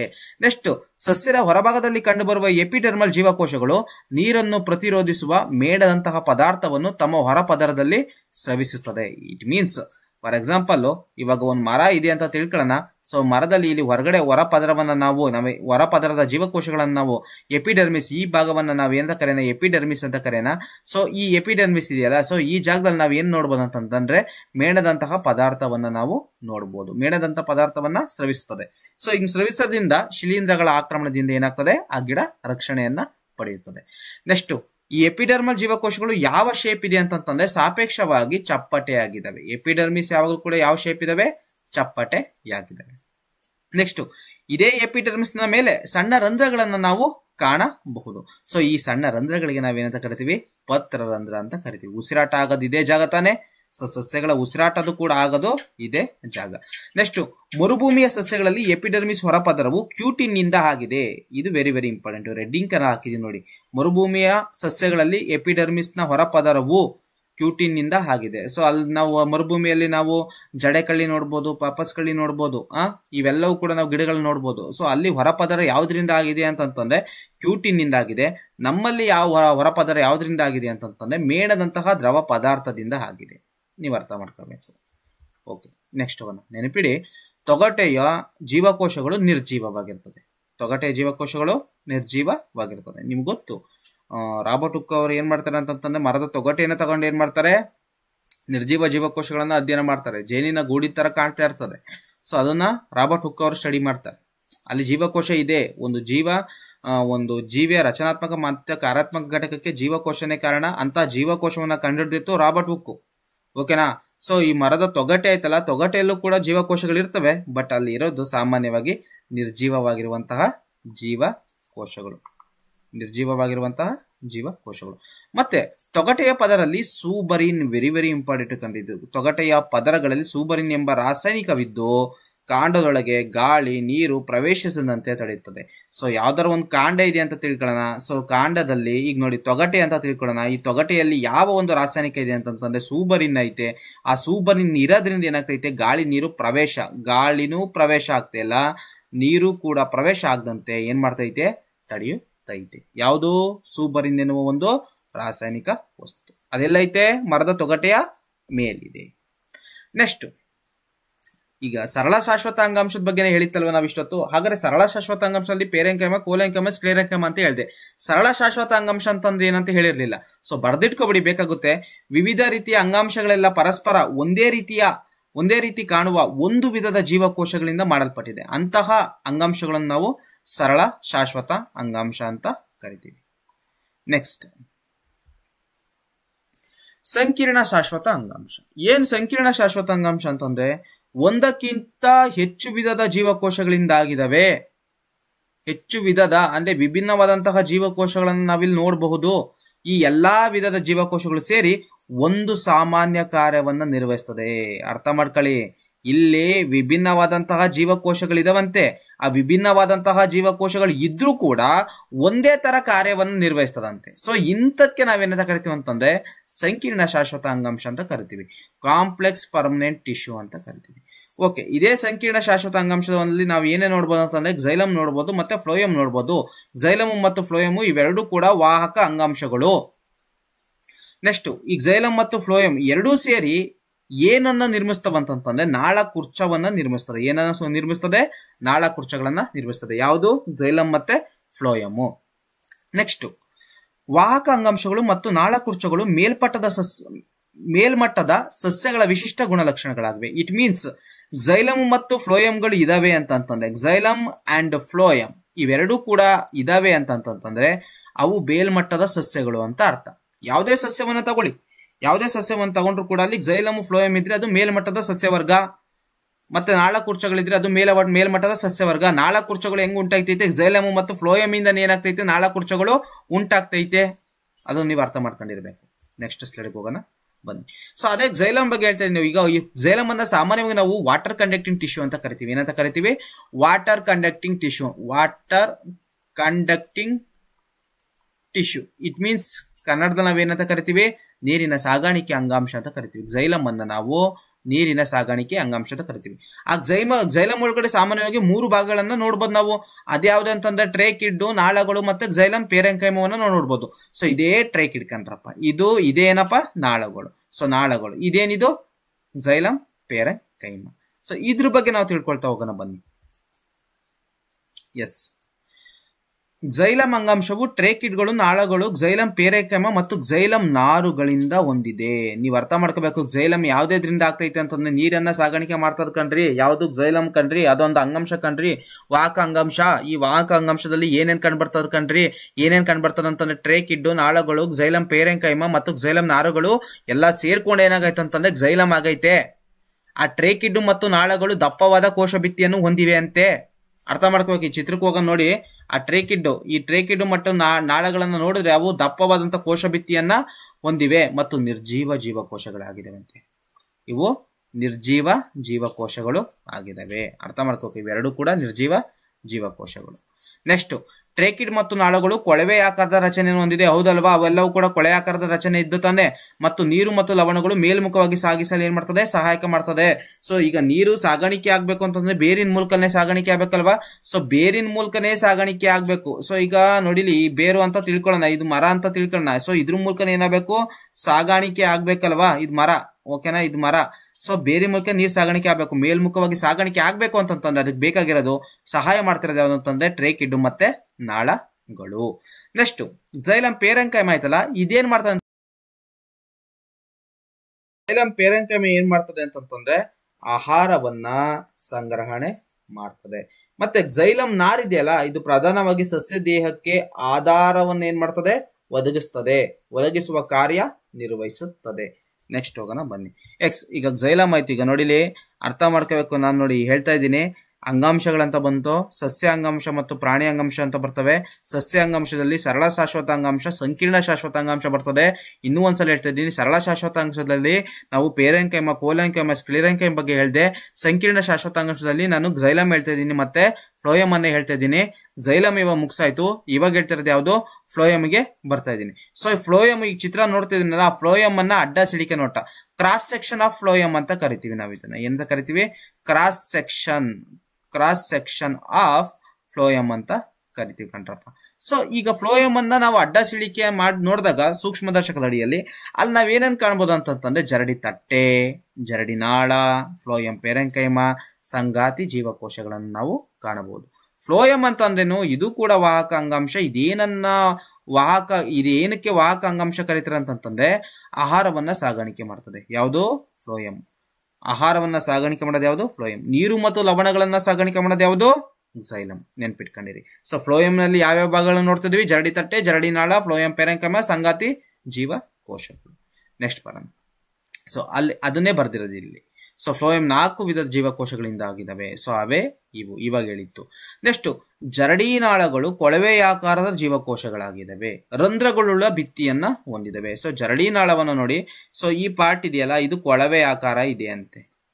ಹೇಗಿದೆ, ಕೊಳವೆಯಾಕಾರವಾಗಿ ಇದಾವೆ. ಮತ್ತೆ ಇವು ರಂಧ್ರಗಳುಳ್ಳ ಭಿತ್ತಿಯನ್ನ ಹೊಂದಿದ್ದಾವೆ. ನೆಕ್ಸ್ಟ್, ಫ್ಲೋಯಂ ಎಲೆಗಳಿಂದ ಆಹಾರವನ್ನು ವಿವಿಧ ಭಾಗಗಳಿಗೆ ಏನ್ ಮಾಡ್ತದೆ, ಸಾಗಿಸುತ್ತದೆ. ಇಟ್ ಮೀನ್ಸ್ ಏನು ಅಂತಂತಂದ್ರೆ, ಈಗ ಎಲೆಗಳಿಂದ ಏನಾಗ್ತದೆ, ಆಹಾರ ತಯಾರಿಕೆ ಆಗ್ತದೆ, ಹೌದಲ್ವಾ. ಸೂರ್ಯನ ಬೆಳಕನ್ನ ಹೀರ್ಕೊಂಡು ಏನ್ ಮಾಡ್ತದೆ, ದ್ಯುತಿ ಸಂಶ್ಲೇಷಣ ಕ್ರಿಯೆ ನಡೀತದೆ. ಇಲ್ಲಿ ಏನಾಗ್ತದೆ, ಕಾರ್ಬೋಹೈಡ್ರೇಟ್ಸ್ ಉತ್ಪತ್ತಿ ಆಗ್ತದೆ. ಇದು ಆಹಾರ. ಸಸ್ಯಗಳಿಗೆ ಸಾಮಾನ್ಯವಾಗಿ ಬೇಕಾಗಿರೋ ಆಹಾರ ಯಾವುದು ಅಂತಂದ್ರೆ ಕಾರ್ಬೋಹೈಡ್ರೇಟ್ಸ್. ಇಲ್ಲಿ ಉತ್ಪತ್ತಿ ಆಯ್ತು. ಆ ಒಂದು ಮರದ ಅಥವಾ ಗಿಡದ ಎಲ್ಲಾ ಭಾಗಗಳಿಗೂ ಕೂಡ ಸಾಗಾಣಿಕೆ ಆಗ್ಬೇಕಂತಂದ್ರೆ ಫ್ಲೋಯಂ ಬೇಕೇ ಬೇಕು. ಮತ್ತೆ ಆಹಾರ ಸಾಗಾಣಿಕೆ ಆಗ್ಬೇಕಂತಂದ್ರೆ ಅಡಿಯಿಂದ ಮುಡಿವರೆಗೂ ಕೂಡ ಸಾಗಾಣಿಕೆ ಆಗ್ಬೇಕು. ನೋಡಿಲಿ, ಮೇಲ್ಗಡೆಯಿಂದ ಕೆಳಗಡೆಗೂ ಆಹಾರ ಸಾಗಾಣಿಕೆ ಆಗ್ಬೇಕು, ಕೆಳಗಡೆಯಿಂದ ಮೇಲ್ಗಡೆಗೂ ಕೂಡ ಆಹಾರ ಸಾಗಾಣಿಕೆ ಆಗ್ಬೇಕು. ಸೊ ಇದಕ್ಕೆ ಸಹಾಯ ಮಾಡೋದು ಯಾವುದು, ಫ್ಲೋಯಂ. ನೆನ್ಪಿಟ್ಕೊಂಡಿರಿ. ನೆಕ್ಸ್ಟ್, ಅದರಲ್ಲಿ ಫ್ಲೋಯಂ ನಾರುಗಳಿದಾವಲ್ಲ. ಸೊ ಫ್ಲೋಯಂ ನಾರುಗಳು ನಿರ್ಜೀವ ಜೀವಕೋಶಗಳು. ನೀವು ಅರ್ಥ ಮಾಡ್ಕೋಬೇಕು. ನಾರುಗಳು ಅಂತ ಕೊಟ್ರೆ ಅವೆಲ್ಲವೂ ಕೂಡ ನಿರ್ಜೀವ ಜೀವಕೋಶಗಳು ಆಗಿರ್ತವೆ. ಉಳಿದವು ಸಜೀವ ಜೀವಕೋಶಗಳು. ನೆಕ್ಸ್ಟ್ ಹೋಗೋಣ ಬನ್ನಿ. ಇಷ್ಟೊತ್ತು ನಾನು ಮಾತಾಡಿದ್ದೆ ಅದ್ರ ಬಗ್ಗೆ ಮಾತಾಡಿದ್ದೀನಿ ಅಂತಂದ್ರೆ ಸಸ್ಯ ಅಂಗಾಂಶದ ಬಗ್ಗೆ ಮಾತಾಡಿದ್ದೀನಿ. ಸಸ್ಯ ಅಂಗಾಂಶದ ಬಗ್ಗೆ ಇವಾಗ ನಾನು ಮಾತಾಡಕ್ ಬರ್ತಿರೋದು ಪ್ರಾಣಿ ಅಂಗಾಂಶದ ಬಗ್ಗೆ. ವೆರಿ ವೆರಿ ಇಂಪಾರ್ಟೆಂಟ್ ಕಣ್ರಿ ಈ ಟಾಪಿಕ್. ಸುಮಾರು ಈ ವಿಡಿಯೋ ಮಾಡ್ತಾ ಇರೋದು ರಾತ್ರಿ 10:30 ಆಗಿದೆ. ಸೊ ನಿದ್ದೆ ಅಳಿತೈತೆ, ಆದ್ರೂ ಕೂಡ ಮಾಡ್ತಾ ಇದ್ದೀನಿ. ಸ್ವಲ್ಪ ಗಮನವಿಟ್ಟು ಕೇಳಿ ಆಯ್ತಾ. ಒಂದು ಅಟ್ಲೀಸ್ಟ್ ಕೇಳಕ್ಕೆ ಆಗ್ಲಿಲ್ಲ ಅಂತಂದು ಪಾಯಿಂಟ್ಸ್ ಆರು ಮಾಡಿಟ್ಕೊಳ್ಳಿ, ಬೇಕಾಗುತ್ತೆ. ಎಕ್ಸಾಮ್ಗಂತೂ ಕೇಳ್ತೀವಿ. ನಾನಂತೂ ನನ್ನ ವಿದ್ಯಾರ್ಥಿಗಳು ಸರ್ಕಾರಿ ಪ್ರೌಢಶಾಲೆ ಹಂಡ್ರಂಗಿಲಿರುವಂತ ವಿದ್ಯಾರ್ಥಿಗಳಿಗೆ ಎಕ್ಸಾಮ್ ಅಲ್ಲಿ ಇದೇ ಕ್ವಶನ್ಗಳನ್ನ ಕೇಳೋದು. ಅಭ್ಯಾಸ ಪ್ರಶ್ನೆಗಳನ್ನ ಕೇಳ್ತೀನಿ, ಮತ್ತೆ ನಾನು ಏನನ್ನ ಬರೆಸ್ತಾ ಇದ್ದೀನಿ ಅಥವಾ ನಾನು ಏನ್ ಪಾಠ ಮಾಡಿದ್ದೀನಿ, ಮತ್ತೆ ಇವಾಗ ನೀವು ಏನ್ ಬರ್ಕೋತಾ ಇದ್ದೀರಾ ನೋಟ್ಸು, ಇವನ್ನೇ ನಾನು ಕೇಳೋದು. ಸೊ ಹಾಗಾಗಿ ಸ್ವಲ್ಪ ಫೋಕಸ್ ಮಾಡಬೇಕು ಕಣ್ರಿ ನೀವು. ನನ್ನ ಪ್ರೀತಿ 9ನೇ ತರಗತಿ ವಿದ್ಯಾರ್ಥಿಗಳಿಗೆ ಹೇಳ್ತಾ ಇದ್ದೀನಿ. ಇಲ್ಲಿ ಈಗ ಓವರ್ ಆಲ್ ಎಲ್ಲರಿಗೂ ಕೂಡ ಹೇಳುವ ರೀತಿ ಹೇಳ್ತೀನಿ ನೋಡಿ. ಪ್ರಾಣಿ ಅಂಗಾಂಶಗಳು. ಈಗ ಪ್ರಾಣಿ ಅಂಗಾಂಶ ಆಯ್ತಲ್ಲ, ಅದ್ರ ಬಗ್ಗೆ ಇಂಟ್ರಡಕ್ಷನ್ ಏನು, ನಮ್ಮ ಉಸಿರಾಟವು ಸಂಕುಚನ ಮತ್ತು ವಿಕಸನ ಕ್ರಿಯೆಗಳನ್ನ ಒಳಗೊಂಡಿದೆ, ಹೌದಲ್ವಾ. ಸಂಕುಚನ ಮತ್ತು ವಿಕಸನ ಆಗ್ಲೇಬೇಕಲ್ವಾ. ಸೊ ಯಾವ್ದ್ರಿಂದ ಆಗ್ತದಪ್ಪ, ಸ್ನಾಯು ತಂತುಗಳೆಂಬ ವಿಶೇಷ ಜೀವಕೋಶಗಳಿಂದ ಆಗ್ತದೆ. ಇಟ್ ಮೀನ್ಸ್ ಏನು ಅಂತಂದ್ರೆ ಈ ಸ್ನಾಯು ತಂತುಗಳಿದಾವಲ್ವಾ, ಇಲ್ಲೂ ಕೂಡ ನಾವು ಅಂಗಾಂಶಗಳನ್ನು ನೋಡ್ಬೋದು. ಸೊ ಪ್ರಾಣಿ ಅಂಗಾಂಶ ಅಂತಂದ್ರೆ ಸಿಂಪಲ್ ಆಗಿ ಹೇಳ್ತೀನಿ ನೋಡಿ. ಒಂದೇ ರೀತಿಯ ರಚನೆ ಮತ್ತು ಕಾರ್ಯವನ್ನು ನಿರ್ವಹಿಸುವ ಪ್ರಾಣಿ ಅಂಗಾಂಶದ ಪ್ರಾಣಿಯ ಒಂದು ಜೀವಿಯ ಜೀವಕೋಶಗಳ ಸಮೂಹಕ್ಕೆ ನಾವೇನಂತ ಕರಿತೀವಿ ಅಂತಂದ್ರೆ ಪ್ರಾಣಿ ಅಂಗಾಂಶಗಳು ಅಂತ ಕರಿತೀವಿ. ಈಗ ನಾವೇ ತಗೊಳ್ಳೋಣ ಕಣ್ರಪ್ಪ, ನಮ್ಮಲ್ಲಿ ಯಾವ್ಯಾವ ಅಂಗಾಂಶಗಳು ಬರ್ತವೆ, ನಮ್ಮಲ್ಲಿ ಯಾವ್ಯಾವ ತರದ ಜೀವಕೋಶಗಳ ಸಮೂಹ ಇದಾವೆ ಅಂತಂದ್ರೆ 4 ರೀತಿಯಾದಂತಹ ಜೀವಕೋಶಗಳ ಸಮೂಹ ಇದಾವೆ. ಅವೇ ಅನುಲೇಪಕ ಅಂಗಾಂಶ, ಸಂಯೋಜಕ ಅಂಗಾಂಶ, ಸ್ನಾಯು ಅಂಗಾಂಶ, ನರ ಅಂಗಾಂಶ. ಸೊ ಒಂದೊಂದ್ರ ಬಗ್ಗೆ ಕೂಡ ನಾವೇನ್ ಮಾಡ್ತಾ ಹೋಗೋಣ ಅಂತಂದ್ರೆ ಇವಾಗ ಸ್ಟಡಿ ಮಾಡ್ತಾ ಹೋಗೋಣ. ಸೊ ನೋಡಿ, ಅನುಲೇಪಕ ಅಂಗಾಂಶ ಎಂದರೇನು ನೋಡಿ. ಪ್ರಾಣಿಗಳ ದೇಹವನ್ನು ಆವರಿಸಿರುವ ರಕ್ಷಣಾತ್ಮಕ ಅಂಗಾಂಶಗಳಿಗೆ ನಾವೇನಂತ ಕರಿತೀವಿ, ಅನುಲೇಪಕ ಅಂಗಾಂಶ ಅಂತ ಕರಿತೀವಿ. ಹೌದಲ್ವಾ? ನೆಕ್ಸ್ಟ್ ಅವೆಲ್ಲೆಲ್ಲಿ ಕಂಡು ಬರ್ತದೆ? ಚರ್ಮ ಆಗಿರ್ಬೋದು, ಬಾಯಿಯ ಪದರ ಆಗಿರ್ಬೋದು, ರಕ್ತನಾಳಗಳು ಆವರಿಸಿರುವ ಪದರವೇ ಇದಾಗಿದೆ. ನೆಕ್ಸ್ಟ್ ನಾವು ನೋಡ್ತೀವಲ್ಲ, ಚರ್ಮ ನೋಡ್ತೀವಲ್ಲ, ಹೊರಭಾಗದಿಂದ ನೋಡ್ತೀವಲ್ಲ, ಮುಖ ಆಗಿರ್ಬೋದು, ಕೈ ಕಾಲುಗಳನ್ನು ನೋಡ್ತೀವಲ್ಲ. ಸೊ ಇವೆಲ್ಲಾ ಜಾಗದಲ್ಲೂ ಕೂಡ ನಾವೇನ್ ನೋಡ್ಬೋದು? ಅನುಲೇಪಕ ಅಂಗಾಂಶವನ್ನ ನಾವು ಕಾಣಬಹುದು. ನೆಕ್ಸ್ಟ್ ಶ್ವಾಸಕೋಶದ ಗಾಳಿ ಗೂಡುಗಳಲ್ಲೂ ಕೂಡ ನಾವೇನ್ ಮಾಡ್ಬೋದು? ಆಲ್ವಿಯೋಲರ್ ಅಂತ ಕರಿತೀವಿ. ಇಂಗ್ಲಿಷ್ ಅಲ್ಲಿ ನಾವು ಆಲ್ವಿಯೋಲರ್. ಸೊ ಇದನ್ನ ನಾವು ಗಾಳಿಗೂಡು ಅಂತಾನು ಕೂಡ ಕರಿತೀವಿ. ಇಲ್ಲೂ ಕೂಡ ನಾವು ಅನುಲೇಪಕ ಅಂಗಾಂಶಗಳನ್ನ, ಮೂತ್ರಪಿಂಡದ ನಾಳಗಳಲ್ಲೂ ಕೂಡ ನಾವೇನ್ ಮಾಡ್ತಿದ್ವಿ? ಅನುಲೇಪಕ ಅಂಗಾಂಶಗಳನ್ನ ಕಾಣಬಹುದು. ಸೊ ಈ ಅನುಲೇಪಕ ಅಂಗಾಂಶದಲ್ಲೇ 4 ವಿಧ. ನೀವು ಅರ್ಥ ಮಾಡ್ಕೋಬೇಕು ಮಕ್ಕಳ. ಏನಂತ ಅರ್ಥ ಮಾಡ್ಕೋಬೇಕಂತಂದ್ರೆ, ಪ್ರಾಣಿ ಅಂಗಾಂಶದಲ್ಲಿ 4, ಓಕೆನಾ? ಅವ್ಯಾವು ಸಾಮಾನ್ಯವಾಗಿ ಅನುಲೇಪಕ ಅಂಗಾಂಶ, ಸಂಯೋಜಕ ಅಂಗಾಂಶ, ಸ್ನಾಯು ಅಂಗಾಂಶ, ನರ ಅಂಗಾಂಶ ಅಂತ ಹೇಳಿದ್ವಲ್ಲ. ಸೊ ಆ ಅನುಲೇಪಕ ಅಂಗಾಂಶದಲ್ಲಿ ಮತ್ತೆ ಬಂದಾಗ ಇಲ್ಲಿ 4 ಇದಾವೆ. ಚಪ್ಪಟೆ ಅನುಲೇಪಕ ಅಂಗಾಂಶ, ಘನಾಕೃತಿ ಅನುಲೇಪಕ ಅಂಗಾಂಶ, ಕಷಾಂಗ ಸಹಿತ ಅನುಲೇಪಕ ಅಂಗಾಂಶ, ಕಷಾಂಗ ಸಹಿತ ಸ್ತಂಭಾಕೃತಿ ಅನುಲೇಪಕ ಅಂಗಾಂಶ ಮತ್ತು ಸ್ತರೀಕೃತ ಚಪ್ಪಟೆ ಅನುಲೇಪಕ ಅಂಗಾಂಶವನ್ನು ನೋಡಬಹುದು. ಸೊ ಹಾಗಾದ್ರೆ ಇದ್ರ ಬಗ್ಗೆನೂ ಕೂಡ ನಾವು ಒಂದೊಂದಾಗಿ ಅಧ್ಯಯನ ಮಾಡೋಣ ಬನ್ನಿ. ಸೊ ಚಪ್ಪಟೆ ಅನುಲೇಪಕ ಅಂಗಾಂಶ ಕಣ್ರಪ್ಪ. ಸೊ ಚಪ್ಪಟೆ ಅನುಲೇಪಕ ಅಂಗಾಂಶ ಅಂತ ಐತಲ್ಲ. ಸೊ ಇಲ್ಲಿ ಚಪ್ಪಟೆ ಅನುಲೇಪಕ ಅಂಗಾಂಶ ಅಂತಂದ್ರೆ ಜಸ್ಟ್ ಸಿಂಪಲ್, ನೀವು ಲೋಮನಾಳ ಅಂತ ತಿಳ್ಕೊಳ್ಳಿ. ಲೋಮನಾಳಗಳಲ್ಲಿ ಹಾಗೂ ಶ್ವಾಸಕೋಶದ ಗಾಳಿ ಗೂಡುಗಳಲ್ಲಿ ಅಥವಾ ಆಲ್ವಿಯೋಲೈಗಳಲ್ಲಿ ಕಂಡುಬರುವಂತಹ ಅಂಗಾಂಶವೇ ಚಪ್ಪಟೆ ಅನುಲೇಪಕ ಅಂಗಾಂಶ. ಅಷ್ಟೇ ಅಲ್ಲ, ನಮ್ಮ ಚರ್ಮದಲ್ಲಿ, ಅನ್ನನಾಳದಲ್ಲಿ, ಬಾಯಿಯ ಅಂಗಳದಲ್ಲಿ ಈ ಎಲ್ಲಾ ಜಾಗದಲ್ಲೂ ಕೂಡ ನಾವು ಏನ್ ಮಾಡಬಹುದು? ಚಪ್ಪಟೆ ಅನುಲೇಪಕ ಅಂಗಾಂಶವನ್ನ ನಾವು ಕಾಣಬಹುದು. ನೆಕ್ಸ್ಟ್ ಘನಾಕೃತಿಯ ಅನುಲೇಪಕ ಅಂಗಾಂಶ. ಘನಾಕೃತಿಯ ಅನುಲೇಪಕ ಅಂಗಾಂಶ ಬಂತ, ನಾವಿಲ್ಲಿ ಮೂತ್ರಪಿಂಡದ ನಾಳ ಮತ್ತು ಲಾಲಾರಸದ ಗ್ರಂಥಿಯನ್ನ ನಾವು ತಿಳ್ಕೊಬಿಡ್ಬೇಕು. ಸೊ ಮೂತ್ರಪಿಂಡದ ನಾಳಗಳಲ್ಲಿ ಮತ್ತು ಲಾಲಾರಸದ ಗ್ರಂಥಿಯ ನಾಳಗಳ ಪದರಗಳಲ್ಲಿ ಕಂಡು ಬರ್ತದೆ. ಎಲ್ಲಿ? ಪದರಗಳಲ್ಲಿ ಕಂಡು ಬರ್ತದೆ. ಇದು ಯಾಂತ್ರಿಕ ಆಧಾರವನ್ನ ಒದಗಿಸುತ್ತದೆ. ಓಕೆ, ಈಗ ಘನಾಕೃತಿ ಅನುಲೇಪಕ ಅಂಗಾಂಶ ಮೂತ್ರಪಿಂಡದ ನಾಳಗಳಲ್ಲಿ ಮತ್ತು ಲಾಲಾರಸದ ಗ್ರಂಥಿಗಳಲ್ಲಿ ಕಂಡು ಬರ್ತದೆ, ಅದ್ರ ಪದರಗಳಲ್ಲಿ ಕಂಡು ಬರ್ತದೆ ಅಂತ ಹೇಳಿದೆ. ಸೊ ಲಾಲಾರಸದ ಗ್ರಂಥಿ ಅಂತ ಹೇಳಿದ್ನಲ್ಲ, ಇಲ್ಲಿ ಇದೇ ಟಾಪಿಕ್ ಮೇಲೆ ಒಂದು ಕ್ವಶನ್ ಕೇಳ್ತಾರೆ. ಗ್ರಂಥಿ ಅನುಲೇಪಕ ಅಂಗಾಂಶ ಎಂದರೆ ಏನಂತ ಕೇಳ್ತಾರೆ. ಜಸ್ಟ್ ಸಿಂಪಲ್, ಅನುಲೇಪಕ ಅಂಗಾಂಶವು ಒಳಮುಖವಾಗಿ ಮಡಚಿಕೊಂಡು ಒಂದು ಬಹುಕೋಶೀಯ ಗ್ರಂಥಿಯನ್ನು ಉಂಟು ಮಾಡುತ್ತದೆ. ಸೊ ನೋಡಿ, ಒಂದು ಅನುಲೇಪಕ ಅಂಗಾಂಶ ಒಳಮುಖವಾಗಿ ಮಡಚಿಕೊಂಡು ಏನ್ ಮಾಡ್ತದೆ? ಒಂದು ಗ್ರಂಥಿಯನ್ನ ಉಂಟು ಮಾಡ್ತದೆ. ಸೊ ಇದಕ್ ನಾವೇನಂತ ಕರಿತೀವಿ ಅಂತಂದ್ರೆ ಗ್ರಂಥಿ ಅನುಲೇಪಕ ಅಂಗಾಂಶ ಅಂತ ಕರಿತೀವಿ. ಸೊ ಈಗ ಕಷಾಂಗ ಸಹಿತ ಸ್ತಂಭಾಕೃತಿ ಅನುಲೇಪಕ ಅಂಗಾಂಶ ಅಂತ ಐತಿ. ಈ ಜಸ್ಟ್ ಸಿಂಪಲ್, ನಮ್ಮ ಶ್ವಾಸನಾಳದಲ್ಲಿ ನಾವ್ ಏನ್ ನೋಡ್ಬೋದು ಅಂತಂದ್ರೆ ಕಷಾಂಗ ಸಹಿತ ಸ್ತಂಭಾಕೃತಿ ಅನುಲೇಪಕ ಅಂಗಾಂಶ ಅಂತ ಕಾಣಬಹುದು. ಸೊ ಇಲ್ಲಿ ಕಷಾಂಗ ಅಂತ ಅಂದ್ರೆ ಏನು? ಕೂದಲಿನಂತಹ ರಚನೆಗಳು. ಸೊ ಕೂದಲಿನಂತಹ ರಚನೆ ಎಲ್ಲಿ ನೋಡ್ಬೋದು? ನಾವು ಶ್ವಾಸನಾಳದಲ್ಲಿ ನಾವು ಕಾಣಬಹುದು. ಸಿಲಿಯಾ ಅಂತ ಕರಿತೀವಿ. ಸೊ ನೋಡಿ, ಶ್ವಾಸನಾಳಗಳಲ್ಲಿ ಕಂಡುಬರುವ ಸ್ತಂಭಾಕೃತಿ ಅನುಲೇಪಕ ಅಂಗಾಂಶವು ಕಷಾಂಗಗಳನ್ನು ಹೊಂದಿವೆ. ಕಷಾಂಗವು ಕೂದಲಿನಂತಹ ರಚನೆಗಳನ್ನು ಒಳಗೊಂಡಿದೆ. ಇಂತಹ ಅಂಗಾಂಶವೇ ಕಷಾಂಗ ಸಹಿತ ಸ್ತಂಭಾಕೃತಿ ಅನುಲೇಪಕ ಅಂಗಾಂಶ. ಸ್ತಂಭಾಕೃತಿ ಅಂತಂದ್ರೆ ಈ ತರ ಶೇಪ್ ಇರ್ತದೆ, ಉದ್ದುದಕ್ಕೆ ಈ ರೀತಿ ನಾವು ಸ್ತಂಭಾಕೃತಿಯ ಇರುವಂತಹ ಅಂಗಾಂಶಗಳನ್ನ ನಾವು ಕಾಣಬಹುದು. 9ನೇ ತರಗತಿ ಬುಕ್ ಅನ್ನ ನೀವು ನೋಡಿ ಒಂದ್ಸಲ, ಗೊತ್ತಾಗುತ್ತೆ ಸ್ತಂಭಾಕೃತಿ. ಇನ್ನ ಸ್ತರೀಕೃತ ಚಪ್ಪಟೆ ಅನುಲೇಪಕ ಅಂಗಾಂಶ. ಇದು ಜಾಸ್ತಿ ಏನು ಕಾಂಪ್ಲಿಕೇಟೆಡ್ ಆಗಿರುವಂತಹ ಟಾಪಿಕ್ ಅಲ್ಲ ಇದು. ಸ್ತರೀಕೃತ ಚಪ್ಪಟೆ ಅನುಲೇಪಕ ಅಂಗಾಂಶ ಅಂತಂದ್ರೆ ಚರ್ಮದಲ್ಲಿ ಅನುಲೇಪಕ ಅಂಗಾಂಶಗಳು ಪದರುಗಳ ಮಾದರಿಯಲ್ಲಿ ಜೋಡಣೆಯಾಗಿರುವುದರಿಂದ ಇದನ್ನು ಸ್ತರೀಕೃತ ಚಪ್ಪಟೆ ಅನುಲೇಪಕ ಅಂಗಾಂಶ ಅಂತ ಕರಿತೀವಿ. ಏನಿಲ್ಲ, ಒಂದ್ರ ಮೇಲೆ ಒಂದು ಈ ರೀತಿ ಏನಾಗಿರ್ತದೆ? ಜೋಡಣೆ ಆಗಿರ್ತದೆ. ಸೊ ಇದನ್ನ ನಾವೇನಂತ ಕರಿತೀವಿ? ಅನುಲೇಪಕ ಅಂಗಾಂಶವು ಒಂದ್ರ ಮೇಲೆ ಒಂದು ಪದರಗಳ ರೂಪದಲ್ಲಿ ಜೋಡಣೆ ಆಗಿದ್ರೆ ಅದೇ ಸ್ತರೀಕೃತ ಚಪ್ಪಟೆ ಅನುಲೇಪಕ ಅಂಗಾಂಶ. ಸೊ ಇದು ನಾವು ಸಾಮಾನ್ಯವಾಗಿ ಎಲ್ಲಿ ನೋಡ್ಬೋದು ಅಂತಂದ್ರೆ ಕರುಳಿನ ಒಳ ಭಿತ್ತಿಯ ಭಾಗಗಳಲ್ಲಿ ನಾವು ಕಾಣಬಹುದು. ನೆಕ್ಸ್ಟ್ ಬರ್ತೀನಿ, ಸಂಯೋಜಕ ಅಂಗಾಂಶ very very important country. So ರಕ್ತ ಸಂಯೋಜಕ ಅಂಗಾಂಶ ವೆರಿ ವೆರಿ ಇಂಪಾರ್ಟೆಂಟ್. ರಕ್ತ ಸಂಯೋಜಕ ಅಂಗಾಂಶ. ಮೂಳೆಗಳು ಸಂಬಂಧಪಟ್ಟ ಅದು ಕೂಡ ಸಂಯೋಜಕ ಅಂಗಾಂಶ ಸೇರ್ಕೊಳ್ತದೆ. ಅಸ್ಥಿರಜ್ಜು ಸಂಯೋಜಕ ಅಂಗಾಂಶ. ರಕ್ತದ ಬಗ್ಗೆ ಹೇಳ್ಬೇಕಂತ, ರಕ್ತ ಅಂತ ಅಂದ್ರೇನು?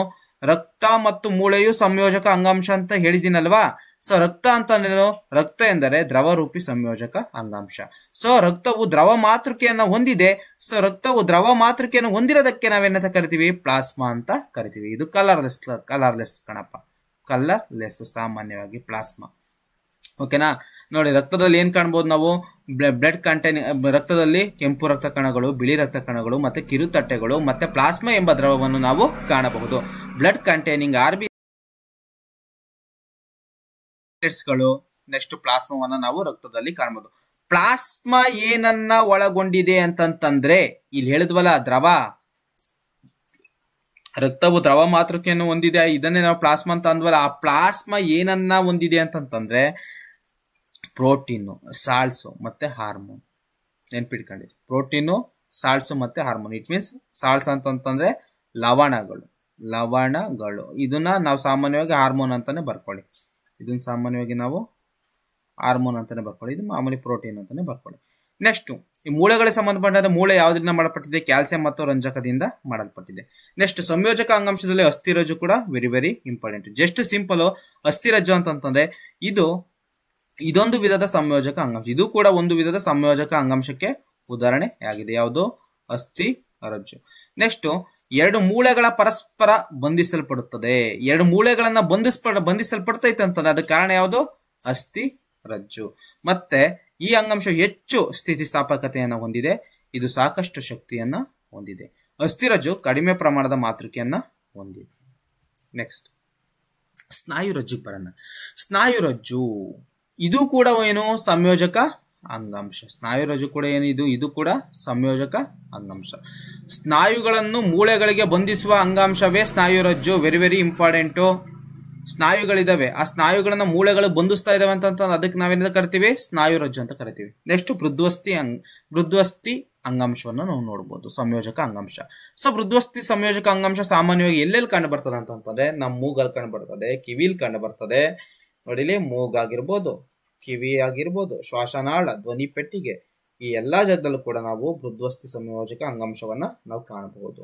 ಮತ್ತೆ ವಿಶಾಲ ಜೀವಕೋಶಗಳಲ್ಲಿರುವ ಕೋಶಾವಕಾಶ ಕಂಡು ಬರ್ತದೆ. ಅಂದ್ರೆ ಇದು ಕೋಶಾವಕಾಶ, ಸ್ಪೇಸ್ ಜಾಸ್ತಿ ಇದೆ ಅಂತ ಹೇಳ್ತಿರ್ತಾರೆ. ಒಂದು ಸೆಲ್ಸ್ ಗಳಲ್ಲಿ ಸ್ಪೇಸ್ ಜಾಸ್ತಿ ಇರ್ತದೆ ಅಂತ ಹೇಳ್ತಿರ್ತಾರೆ. ಮೃದ್ವಸ್ಥಿಯ ಘನರೂಪಿ ಮಾತೃಕೆಯು ಪ್ರೋಟೀನ್ ಮತ್ತು ಸಕ್ಕರೆಯಿಂದ ಆಗಿದೆ. ಸೊ ಫಾರ್ ಎಕ್ಸಾಂಪಲ್, ಈಗ ನಾವು ಮೂಗನ್ನ ಇಶಿ ಅಂತ ನಾವು ಈ ಸಾಮಾನ್ಯ ಗೊಣ್ಣೆ ತೆಗಿತಿರ್ತೀವಲ್ಲ, ಸೊ ಆ ಗೊಣ್ಣೆ ತೆಗಿತಿರೋ ಮುಟ್ಕೋತೀವಲ್ಲ ಮೂಗು, ಆ ಭಾಗ ಐತಲ್ಲ, ಸೊ ಆ ಭಾಗ ಆಗಿದೆ ಅಂತಂದ್ರೆ ಅದು ಪ್ರೋಟೀನ್ ಇಂದ ಆಗಿದೆ, ಸಕ್ಕರೆಯಿಂದ ಆಗಿದೆ ಕಣ್ರಿ. ಮತ್ತೆ ಮೃದುವಾಗಿಲ್ವಾ? ಮೊಲಸ್ಕಾ ಟೈಪು, ಸಾಫ್ಟ್ ಇಲ್ವಾ? ಎರೆಹುಳ ಟೈಪು, ಮುಟ್ಟಿದ್ರೆ ಎರೆಹುಳ ಒಳಗಡಿಗೆ ಹೋಗ್ತದ, ಹಂಗೆ ಮೂಗು ಸ್ವಲ್ಪ ಮುಟ್ಟಿದ್ರೆ ಒಳಗಡಿಗೆ ಹೋಗಲ್ವಾ? ಎಸ್, ಈ ಒಳಗಡಿಗೆ ಹೋಗ್ತಾ ಇದೆ ಅಂತಂದ್ರೆ ಅದಕ್ಕೆ ಕಾರಣವಾಗಿರೋದು ಯಾವುದು? ಮೃದ್ವಸ್ಥಿ ಸಂಯೋಜಕ ಅಂಗಾಂಶ ಕಣ್ರಿ. ಸೊ ಅಂತಹ ಮೂಗು, ನೀವು ಫಾರ್ ಎಕ್ಸಾಂಪಲ್ ಲೇಡೀಸ್ಗಳು, ಹುಡುಗಿರು ಏನ್ ಮಾಡ್ತಾರೆ ಅಂದ್ರೆ ಮೂಗ್ನ ಚುಚ್ಚಿಸ್ಕೋತಾರಲ್ಲ, ಸೊ ಅಲ್ಲಿ ಸಾಮಾನ್ಯವಾಗಿ ನಾವು ಕಾಣಬಹುದು. ಆ ಮೂಗ್ನ ಚುಚ್ಚಿಸ್ಕೋತಾರೆ, ಬಟ್ ಯಾವ್ದ್ರಿಂದ ಆಗೈತೆ ಅಂತ ಆ ಜಾಗ ಅನ್ನೋದನ್ನ ನೀವು ತಿಳ್ಕೊಳ್ಳೋದು. ಯಾವ್ದ್ರಿಂದ ಆಗೈತೆ ಅಂತಂದ್ರೆ ಪ್ರೋಟೀನ್ ಮತ್ತು ಸಕ್ಕರೆಯಿಂದ ಆಗೈತೆ. ನೆಕ್ಸ್ಟ್, ನಾವು ಸಂಯೋಜಕ ಅಂಗಾಂಶದಲ್ಲಿ ನಾವು ಯಾವ್ದಕ್ ಬರ್ತಿದೀವಿ ಅಂತಂದ್ರೆ ಏರಿಯೋಲರ್ ಅಂಗಾಂಶ ಅಂತ ಬರ್ತಾ ಇದೀವಿ. ಇದು ಕೂಡ ಒಂದು ಸಂಯೋಜಕ ಅಂಗಾಂಶ. ಸೊ ಇವೆಲ್ಲೆಲ್ಲಿ ಕಂಡು ಬರ್ತದೆ ಅಂತ, ಚರ್ಮ ಮತ್ತು ಸ್ನಾಯುಗಳ ಮಧ್ಯೆ ನೀವು ಇಮ್ಯಾಜಿನೇಷನ್ ಮಾಡ್ಕೋಬೇಕು. ನಮ್ ಚರ್ಮ ಇದೆ ಮತ್ತು ಒಳಗಡೆ ಸ್ನಾಯು ಇದೆ, ಅದ್ರ ಮಧ್ಯೆ ಕಂಡು ಬರ್ತಿರೋದು ಯಾವುದು? ಏರಿಯೋಲರ್ ಅಂಗಾಂಶ ಅಂತ ತಿಳ್ಕೊಬಿಡ್ಬೇಕು. ನೆಕ್ಸ್ಟ್, ನರಗಳು ಮತ್ತು ರಕ್ತನಾಳಗಳ ಸುತ್ತ ಹಾಗೂ ಅಸ್ಥಿಮಜ್ಜೆಯಲ್ಲಿ ನರಗಳಾಗಿರ್ಬೋದು, ರಕ್ತನಾಳಗಳ ಸುತ್ತ ಏನ್ ನೋಡ್ಬೋದು? ನಾವು ಕಾಣಬಹುದು. ನೆಕ್ಸ್ಟ್, ಅಸ್ಥಿಮಜ್ಜೆಯಲ್ಲೂ ಕೂಡ ನಾವು ಏರಿಯೋಲರ್ ಅಂಗಾಂಶವನ್ನ ಕಾಣಬಹುದು. ದೇಹದ ಒಳಗಿನ ಅಂಗಗಳಿಗೆ ಆಧಾರವನ್ನು ಒದಗಿಸುತ್ತದೆ ಮತ್ತು ಅಂಗಾಂಶಗಳ ದುರಸ್ತಿಗೆ ಸಹಾಯ ಮಾಡುತ್ತದೆ. ನೆಕ್ಸ್ಟ್, ಅಡಿಪೋಸ್ ಅಂಗಾಂಶ. ಸೊ ನೋಡಿ, ಅಡಿಪೋಸ್ ಅಂಗಾಂಶ ಅಂತ ಬಂತ, ಕೊಬ್ಬನ್ನು ಸಂಗ್ರಹಣೆ ಮಾಡುವಂತ ಅಂಗಾಂಶ. ಇಲ್ಲಿ ಪ್ರಶ್ನೆ ಕೇಳದೆ ಸಿಂಪಲ್, ಒಂದೇ ಒಂದು ಕೊಬ್ಬನ್ನು ಸಂಗ್ರಹಣೆ ಮಾಡುವಂತ ಅಂಗಾಂಶ ಯಾವುದು? ಅಡಿಪೋಸ್ ಅಂಗಾಂಶ. ಕೊಬ್ಬನ್ನ ಸಂಗ್ರಹಣೆ ಮಾಡ್ತದೆ ಅಂತ ಹೇಳ್ತಾ ಇದೀನಿ, ಬಟ್ ಈ ಅಂಗಾಂಶ ಯಾವ ಜಾಗದಾಗ ಬರ್ತದೆ ಅಂತಂದ್ರೆ ನಮ್ ಚರ್ಮದ ಕೆಳಗೆ ಮತ್ತು ದೇಹದ ಒಳಗಿನ ಅಂಗಗಳ ನಡುವೆ.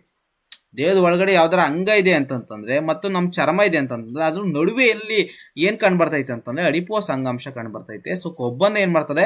ಸಂಗ್ರಹಣೆ ಮಾಡ್ತದೆ. ಸೊ ಆ ಕೊಬ್ಬಿನ ಹನಿಗಳನ್ನ ತುಂಬಿರ್ತದೆ. ಈ ಅಂಗಾಂಶವು ಕೊಬ್ಬಿನ ಹನಿಗಳಿಂದ ತುಂಬಿರ್ತದೆ. ಇಟ್ ಮೀನ್ಸ್ ನಾವು ಸಾಂಬಾರ್ ಹಾಕೊಂಡಾಗ ಒಂದ್ ಸಾಂಬಾರ್ ಇದೆ ಅಂತ ತಿಳ್ಕೊಳ್ಳಿ. ಸೊ ಇಲ್ಲಿ ಒಂದ್ ಸ್ವಲ್ಪ ಎಣ್ಣೆ ಹಾಕಿದಾಗ ಈ ತರ ನೀವು ಕಾಣ್ಬೋದು. ಸೊ ಈ ತರ ನಾವು ಏನನ್ನ ನೋಡ್ಬೋದು ಅಂತಂದ್ರೆ ಈ ಅಡಿಪೋಸ್ ಅಂಗಾಂಶದಲ್ಲಿ ಕೊಬ್ಬಿನ ಹನಿಗಳನ್ನ ನಾವು ಕಾಣಬಹುದು. ಈ ಕೊಬ್ಬಿರೋದ್ರಿಂದ ಏನಕ್ಕೆ ಬೆನಿಫಿಟ್ ಗೊತ್ತಾ? ಅಥವಾ ಈ ಅಡಿಪೋಸ್ ಅಂಗಾಂಶ ಇರೋದ್ರಿಂದ ಏನೇನ್ ಬೆನಿಫಿಟ್ ಅಂತಂದ್ರೆ ಉಷ್ಣ ನಷ್ಟವನ್ನು ತಡೆಯುತ್ತದೆ. ನಮ್ಮ ದೇಹದಲ್ಲಿ 37 ಡಿಗ್ರಿ ಸೆಲ್ಸಿಯಸ್ ಇರ್ಬೇಕಾಯ್ತು. ಸೊ ಅದನ್ನೇ ಮೇಂಟೈನ್ ಮಾಡ್ಕೊಳ್ತದ ಕಣ್ರಪ್ಪ, just simple. Next, one of the last topic ಬಂದಿದೀವಿ, ಅದೇ ಸ್ನಾಯು ಅಂಗಾಂಶ. ವೆರಿ ವೆರಿ ಇಂಪಾರ್ಟೆಂಟ್ ಕಂಡ್ರಿ ಸ್ನಾಯು ಅಂಗಾಂಶ. ಸೊ ಇಷ್ಟ ಸ್ನಾಯು ಅಂಗಾಂಶ ಮತ್ತು ನರ ಅಂಗಾಂಶ ಇನ್ನೊಂದಿದೆ. ಸೊ ನರ ಅಂಗಾಂಶ ಮುಗಿಸಿದ್ರೆ ನೆಕ್ಸ್ಟ್ ಅಭ್ಯಾಸದ ಪ್ರಶ್ನೆಗಳಿದಾವೆ.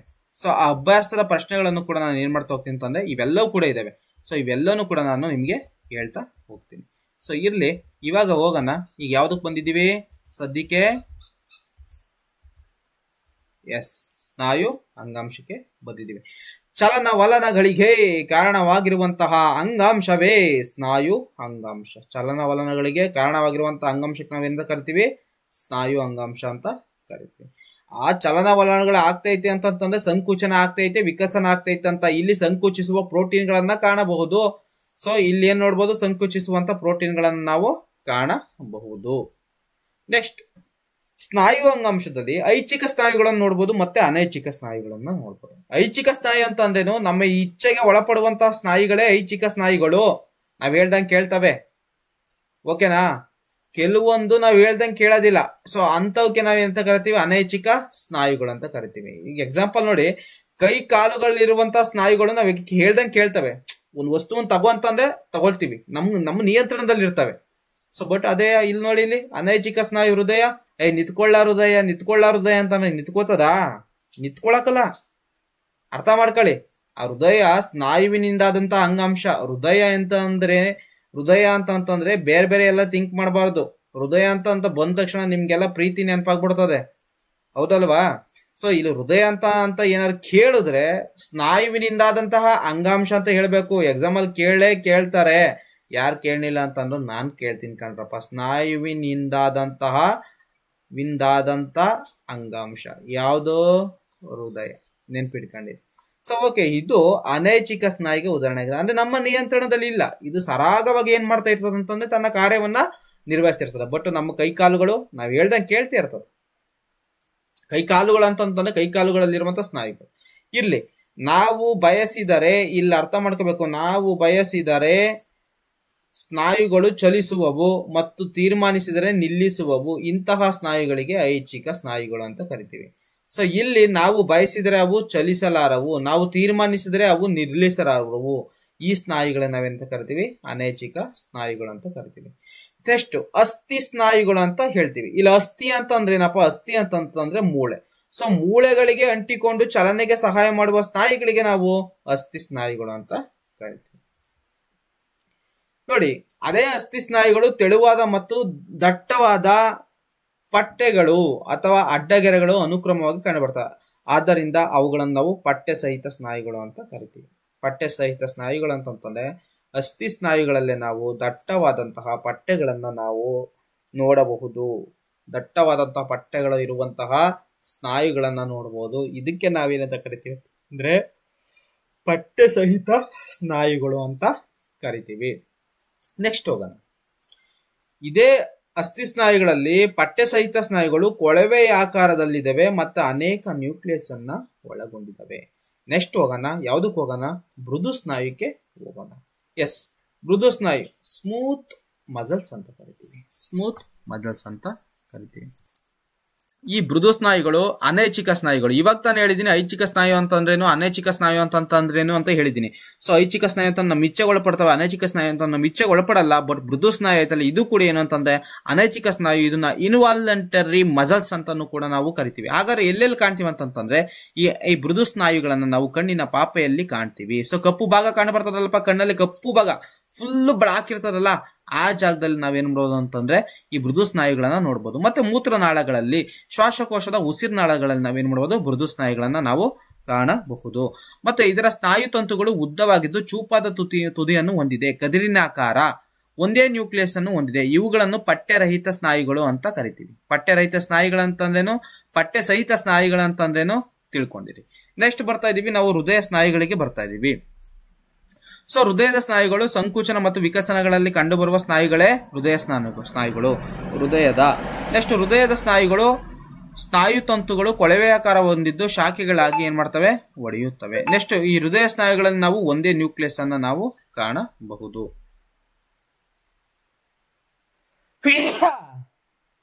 ನೆಕ್ಸ್ಟ್ ನರ ಅಂಗಾಂಶಕ್ಕೆ ಬಂದಿದ್ದೀವಿ. ನರ ಅಂಗಾಂಶಕ್ಕೆ ನಾವು ಇವಾಗ ಬಂದಿದ್ದೀವಿ. ಸೊ ನರ ಅಂಗಾಂಶ ಅಂದ್ರೇನು? ಸೊ ಪ್ರಚೋದನೆಗೆ ಪ್ರತಿಕ್ರಿಯೆ ಉಂಟು ಮಾಡಲು ಸಹಕರಿಸುವಂತಹ ಜೀವಕೋಶಗಳ ಸಮೂಹಕ್ಕೆ ನಾವೇನಂತ ಕರಿತೀವಿ? ನರ ಅಂಗಾಂಶ ಕರಿತೀವಿ.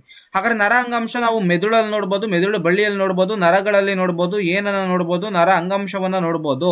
ಸಾಮಾನ್ಯವಾಗಿ ಒಂದು ನರ ಅಂಗಾಂಶ ಎಷ್ಟು ಬಿದ್ದ ಮೀಟರ್ನಷ್ಟು ನಾವು ನರ ಅಂಗಾಂಶವನ್ನ ನಾವು ಸಾಮಾನ್ಯವಾಗಿ ಕಾಣಬಹುದು ಕಣ್ರಿ. ಸೊ ಮುಂದುವರೆದಂತೆ ಇದೇ ನರಾಂಗಾಂಶದಲ್ಲಿ ನಾವು ಅಥವಾ ನರಕೋಶದಲ್ಲಿ ಡೆಂಡ್ರೈಟ್ಸ್ ಅನ್ನ ನೋಡಬಹುದು, ಕೋಶಕಾಯ ನೋಡಬಹುದು, ನ್ಯೂಕ್ಲಿಯಸ್, ಆಕ್ಸಾನ್, ಮೈಲಿನ ಹೊದಿಕೆ, ನರತುದಿ ಇತ್ಯಾದಿ ಭಾಗಗಳನ್ನ ನಾವು ಕಾಣಬಹುದು. ಸೊ ಇಲ್ಲಿ ನೋಡಿ ಸ್ವಲ್ಪ ಚಿತ್ರವನ್ನ ತೋರಿಸ್ತೀನಿ. ಆ ನರ ಅಂಗಾಂಶದ ಲಾಸ್ಟ್ ಚಿತ್ರ ತೋರಿಸ್ತೀನಿ, ಒಂದ್ ನಿಮಿಷ. ಎಸ್, ಇದೇ ನರಾಂಗಾಂಶ ಅಲ್ವಾ? ಸೊ ಇದು ನರಾಂಗಾಂಶವನ್ನ ಇಲ್ಲಿ ನೋಡಿದೀವಿ, ಇದು ಕೋಶಕಾಯವನ್ನ ನೋಡ್ತಾ ಇದೀವಿ, ಹೌದಲ್ವಾ? ಕೋಶಕಾಯ. ಸೊ ಕೋಶಕಾಯದಲ್ಲಿ ನಾವು ನ್ಯೂಕ್ಲಿಯಸ್ ಅನ್ನ ಕಾಣಬಹುದು. ಇದು ಕೋಶ ಕೇಂದ್ರ ಕಣ್ರಪ್ಪ. ಈಗ ಬಣ್ಣ ಹಾಕದ್ನಲ್ಲ, ಇದು ಕೋಶ ಕೇಂದ್ರ. ಈ ಪಾರ್ಟ್ ಐತಲ್ಲ, ಈ ಪಾರ್ಟಿಗೆ ನಾವು ಕೋಶಕಾಯ ಅಂತ ಕರಿತೀವಿ. ಇದು ಡೆಂಡ್ರೈಟ್ಸ್, ಇದು ಮಾಮೂಲಿ, ಇದು ಆಕ್ಸಾನ್, ಇದು ನರತುದಿ. ಯಾವುದು ಮಯಲಿನ ಪದರ ಅಂತಂದ್ರೆ ಇಲ್ಲಿದೆಯಲ್ಲ, ಸೊ ಇದನ್ನ ಮಯಲಿನ ಹೊದಿಕೆ ಅಥವಾ ಮಯಲಿನ ಪದರ ಅಂತ ಕರಿತೀವಿ. ಸೊ ಇದೇ ನರಕೋಶ ಕಣ್ರಪ್ಪ. ಎಸ್, ಇಲ್ಲಿ ನರವೇಗ ಎಂದರೇನು ಅಂತ ಕೇಳಬಹುದು. ನರತಂತುವಿನ ಉದ್ದಕ್ಕೂ ಹಾದು ಹೋಗುವ ಸಂಜ್ಞೆಯನ್ನು ನರವೇಗ ಅಂತ ಕರಿತೀವಿ. ಏನಂತ ಕರಿತೀವಿ? ನರವೇಗ ಅಂತ ಕರಿತೀವಿ. ನರತಂತುವಿನ ಉದ್ದಕ್ಕೂ ಹಾದು ಹೋಗುವಂತಹ ಸಂಜ್ಞೆಯನ್ನು ನರವೇಗ ಅಂತ ಕರಿತೀವಿ. ಇಷ್ಟು ನಿಮ್ಮ ಪಾಠಕ್ಕೆ ಸಂಬಂಧಪಟ್ಟಿರುವಂತದ್ದು ಇಷ್ಟು. ಸೊ ಇವಾಗ ಇಲ್ಲಿದೆಯಲ್ಲ, ಇವೆಲ್ಲವೂ ಕೂಡ ಅಭ್ಯಾಸ ಪ್ರಶ್ನೆಗಳು ಕಂಡ್ರ. ಇವೆಲ್ಲವೂ ಕೂಡ ಅಭ್ಯಾಸ ಪ್ರಶ್ನೆಗಳು. ನೀವು ಓದ್ಕೋಬೇಕು, ಈ ಅಭ್ಯಾಸ ಪ್ರಶ್ನೆಗಳನ್ನ ಓದ್ಕೋಬೇಕು. ಓಕೆನಾ? ನೋಡಿ, ಇದು ಪಾಠದ ವೇಳೆ ಪ್ರಶ್ನೋತ್ತರ ಕೇಳುವಂತದ್ದು. ಸೊ ಇಲ್ಲಿ ಅಂಗಾಂಶ ಎಂದರೆ ನಿಮ್ ಎಲ್ಲರಿಗೂ ಕೂಡ ನಾನು ಇವಾಗ ತಾನೇ ಹೇಳಿದ್ದೀನಿ.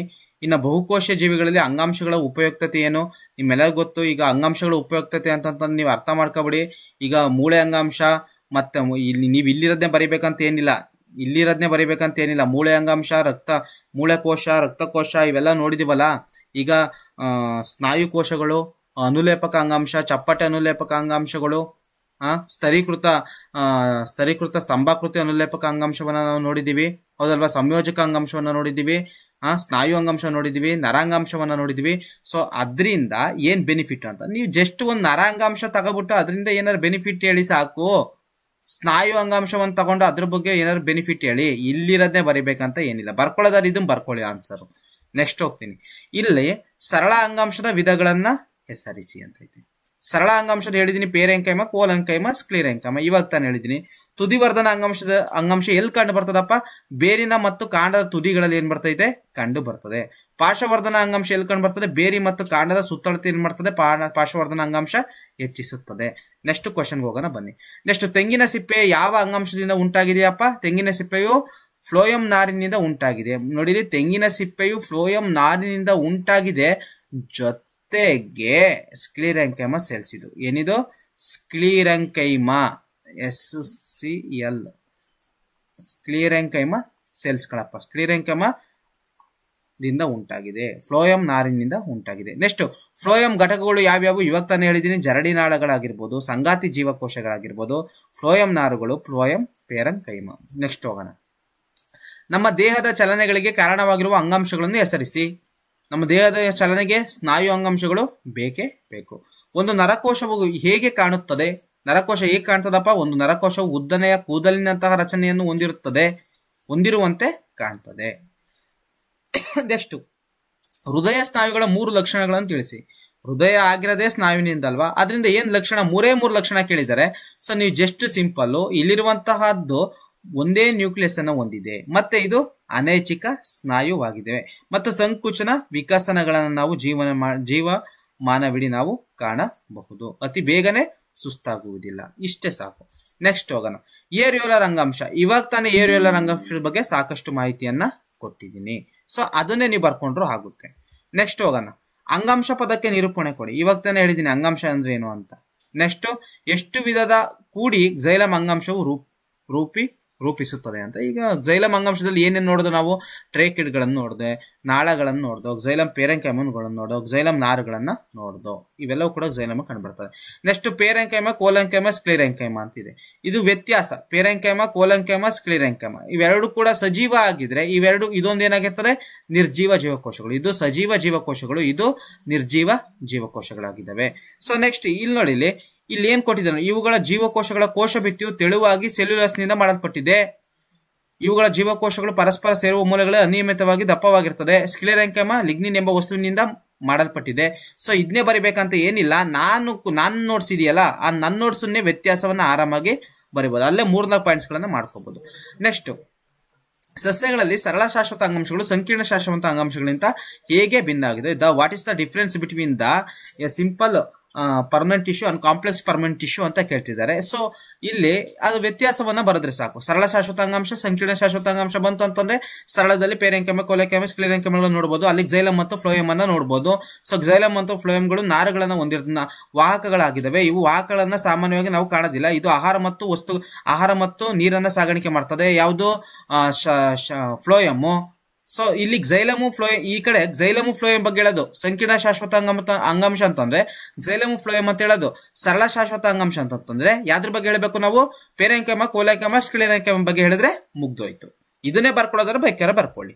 ನೆಕ್ಸ್ಟ್, ಪತ್ರರಂಧ್ರಗಳ ಕಾರ್ಯಗಳೇನು. ಹೌದಲ್ವ, ಒಂದು ಎಲೆ ಇದೆ ಅಂತಂದ್ರೆ ಆ ಎಲೆಗಳ ಮೇಲೆ ಏನ್ ನೋಡ್ಬೋದು ನಾವು, ಪತ್ರರಂಧ್ರಗಳನ್ನು ನಾವು ಕಾಣಬಹುದು. ಅದ್ರಿಂದ ಏನ್ ಬೆನಿಫಿಟ್, ಅನಿಲಗಳ ವಿನಿಮಯಕ್ಕೆ ಸಹಾಯಕ ಆಗ್ತದೆ. ವಾತಾವರಣದಲ್ಲಿ ಕಾರ್ಬನ್ ಡೈಆಕ್ಸೈಡ್ ಅನ್ನು ತಗೊಂಡು ಆಕ್ಸಿಜನ್ ಹೊರಡಿಕ್ ಬಿಡ್ತದಲ್ವಾ. ಸೊ ಇಂತಹ ಅನಿಲಗಳ ವಿನಿಮಯಕ್ಕೆ ಏನಾಗ್ತದೆ, ಪತ್ರರಂಧ್ರಗಳು ಅಗತ್ಯವಾಗಿದ್ದಾವೆ. ಅಷ್ಟೇ ಅಲ್ಲ, ಪತ್ರರಂಧ್ರಗಳು ಇರೋದ್ರಿಂದ ಏನಾಗ್ತೈತೆ ಅಂತಂದ್ರೆ ನೀರು ನಷ್ಟ ಆಗ್ತದೆ, ಬಾಷ್ಪ ವಿಸರ್ಜನೆಗೆ ತುಂಬಾ ಅನುಕೂಲ ಆಗಿದ್ದಾವೆ. ನೆಕ್ಸ್ಟ್ ಹೋಗೋಣ. ಎಸ್, 3 ವಿಧದ ಸ್ನಾಯು ತಂತುಗಳ ನಡುವಿನ ವ್ಯತ್ಯಾಸಗಳನ್ನು ಚಿತ್ರದ ಮೂಲಕ ಬರೆಯಿರಿ ಅಂತ ಹೇಳಿದ್ದಾರೆ. ಸೊ ಇಲ್ಲಿ ನೋಡಿಲಿ, ಇದು ಪಠ್ಯ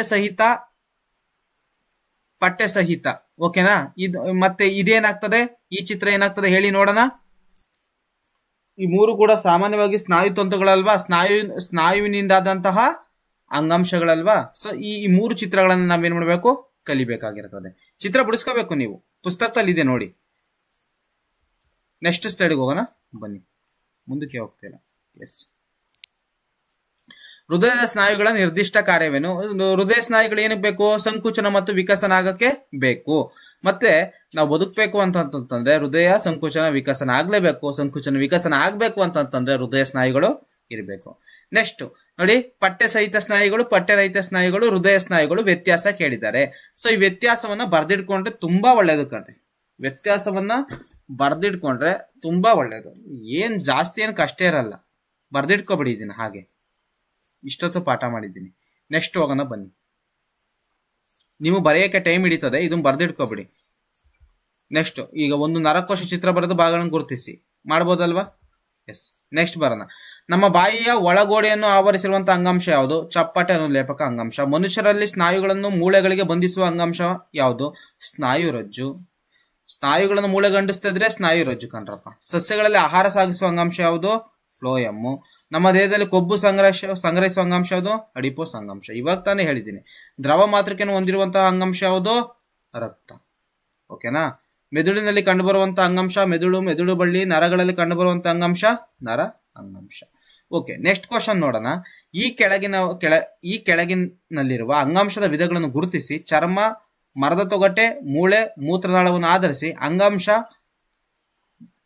ನಾಳಕುರ್ಚಗಳು. ಮೂತ್ರನಾಳವನ್ನು ಆಧರಿಸಿ ಅಂಗಾಂಶ ನಾಳಕುರ್ಚಗಳು. ಇಟ್ ಮೀನ್ಸ್ ಏನಂತಂದ್ರೆ ಚರ್ಮ ಯಾವ ಅಂಗಾಂಶ, ಚಪ್ಪಟೆ ಅನುಲೇಪಕ ಅಂಗಾಂಶ. ಮರದ ತೊಗಟೆ ಯಾವ್ದು ಅಂಗಾಂಶ, ರಕ್ಷಣಾ ಅಂಗಾಂಶ. ಮೂಳೆ ಸಂಯೋಜಕ ಅಂಗಾಂಶ. ಮೂತ್ರನಾಳ ಘನಾಕೃತಿ ಅನುಲೇಪಕ ಅಂಗಾಂಶ. ನಾಳಕುರ್ಚಗಳು ವಾಹಕ ಅಂಗಾಂಶಗಳು.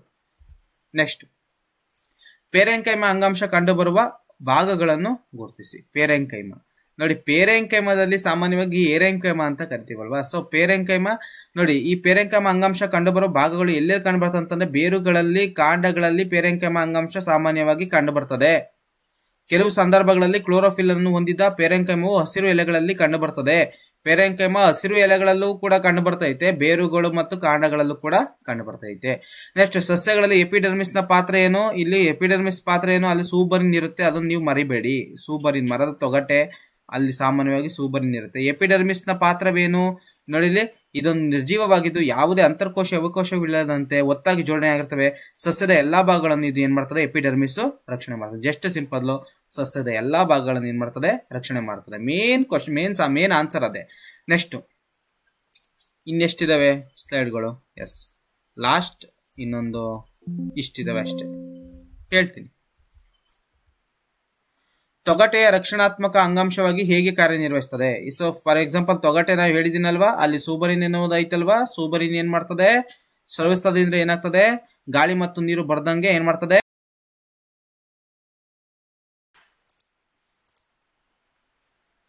ಗಾಳಿಯನ್ನ ಹಿಡಿತದೆ. ಮತ್ತೆ ತೊಗಟೆಯ ರಕ್ಷಣಾತ್ಮಕ ಅಂಗಾಂಶ ಕಾರ್ಯನಿರ್ವಹಿಸಲು ಕಾರಣವೇನೆಂದ್ರೆ ತೊಗಟೆಯ ಜೀವಕೋಶಗಳು ನಿರ್ಜೀವ ಜೀವಕೋಶಗಳು.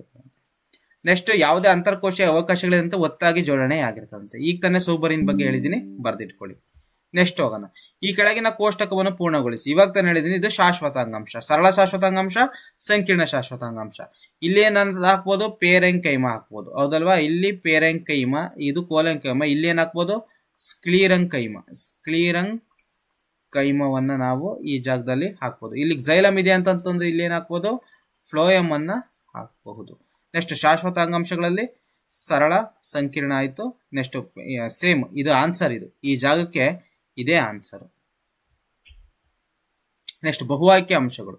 ಸೊ ಬಹು ಆಯ್ಕೆ ಅಂಶಗಳು ನೋಡಿ, ಸಸ್ಯದ ಎಲೆಗಳಲ್ಲಿ ತಯಾರಿಸಿದ ಆಹಾರವು ಇತರ ಭಾಗಗಳಲ್ಲಿ ಯಾವುದರ ಮೂಲಕ ಸಾಗಾಣಿಕೆ ಆಗ್ತದೆ? Very very important. ಯಾವುದ್ರ ಮೂಲಕ ಸಾಗಾಣಿಕೆ ಆಗ್ತದೆ ಹೇಳ್ರಪ್ಪ ನೋಡೋಣ.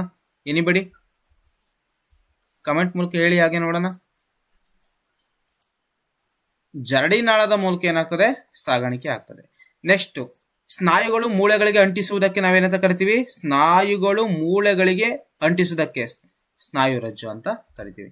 ನೆಕ್ಸ್ಟ್, ಪತ್ರರಂಧ್ರಗಳ ಮೂಲಕ ಈ ಕೆಳಗಿನ ವಸ್ತು ವಿಸರಣೆಗೊಳ್ಳುವುದಿಲ್ಲ. ತ್ಯಾಜ್ಯ ವಸ್ತುಗಳು ಕಣ್ರಿ. ನೆಕ್ಸ್ಟ್, ನರಕೋಶಗಳಲ್ಲಿ ನ್ಯೂಕ್ಲಿಯಸ್ ಇರುವ ಭಾಗ ಯಾವುದು? ಕೋಶ. ಕಾಯದಲ್ಲಿ ಏನಿದೆ? ನರಕೋಶ ಇದೆ. ನೆಕ್ಸ್ಟ್, ಈ ಕೆಳಗಿನ ಯಾವ ಅಂಗಾಂಶವು ಸ್ರವಿಸುವ ಗ್ರಂಥಿಯನ್ನು ಹೊಂದಿದೆ? ಅನುಲೇಪಕ ಅಂಗಾಂಶ ಏನ್ ಮಾಡ್ತಾ ಇದೆ? ಸ್ರವಿಸುವ ಗ್ರಂಥಿಯನ್ನ ಹೊಂದಿದೆ. ನೆಕ್ಸ್ಟ್, ಸಸ್ಯ ಮತ್ತು ಪ್ರಾಣಿ ಕೋಶಗಳು ಒಂದೇ ರೀತಿಯಲ್ಲಿರುತ್ತವೆಯೇ?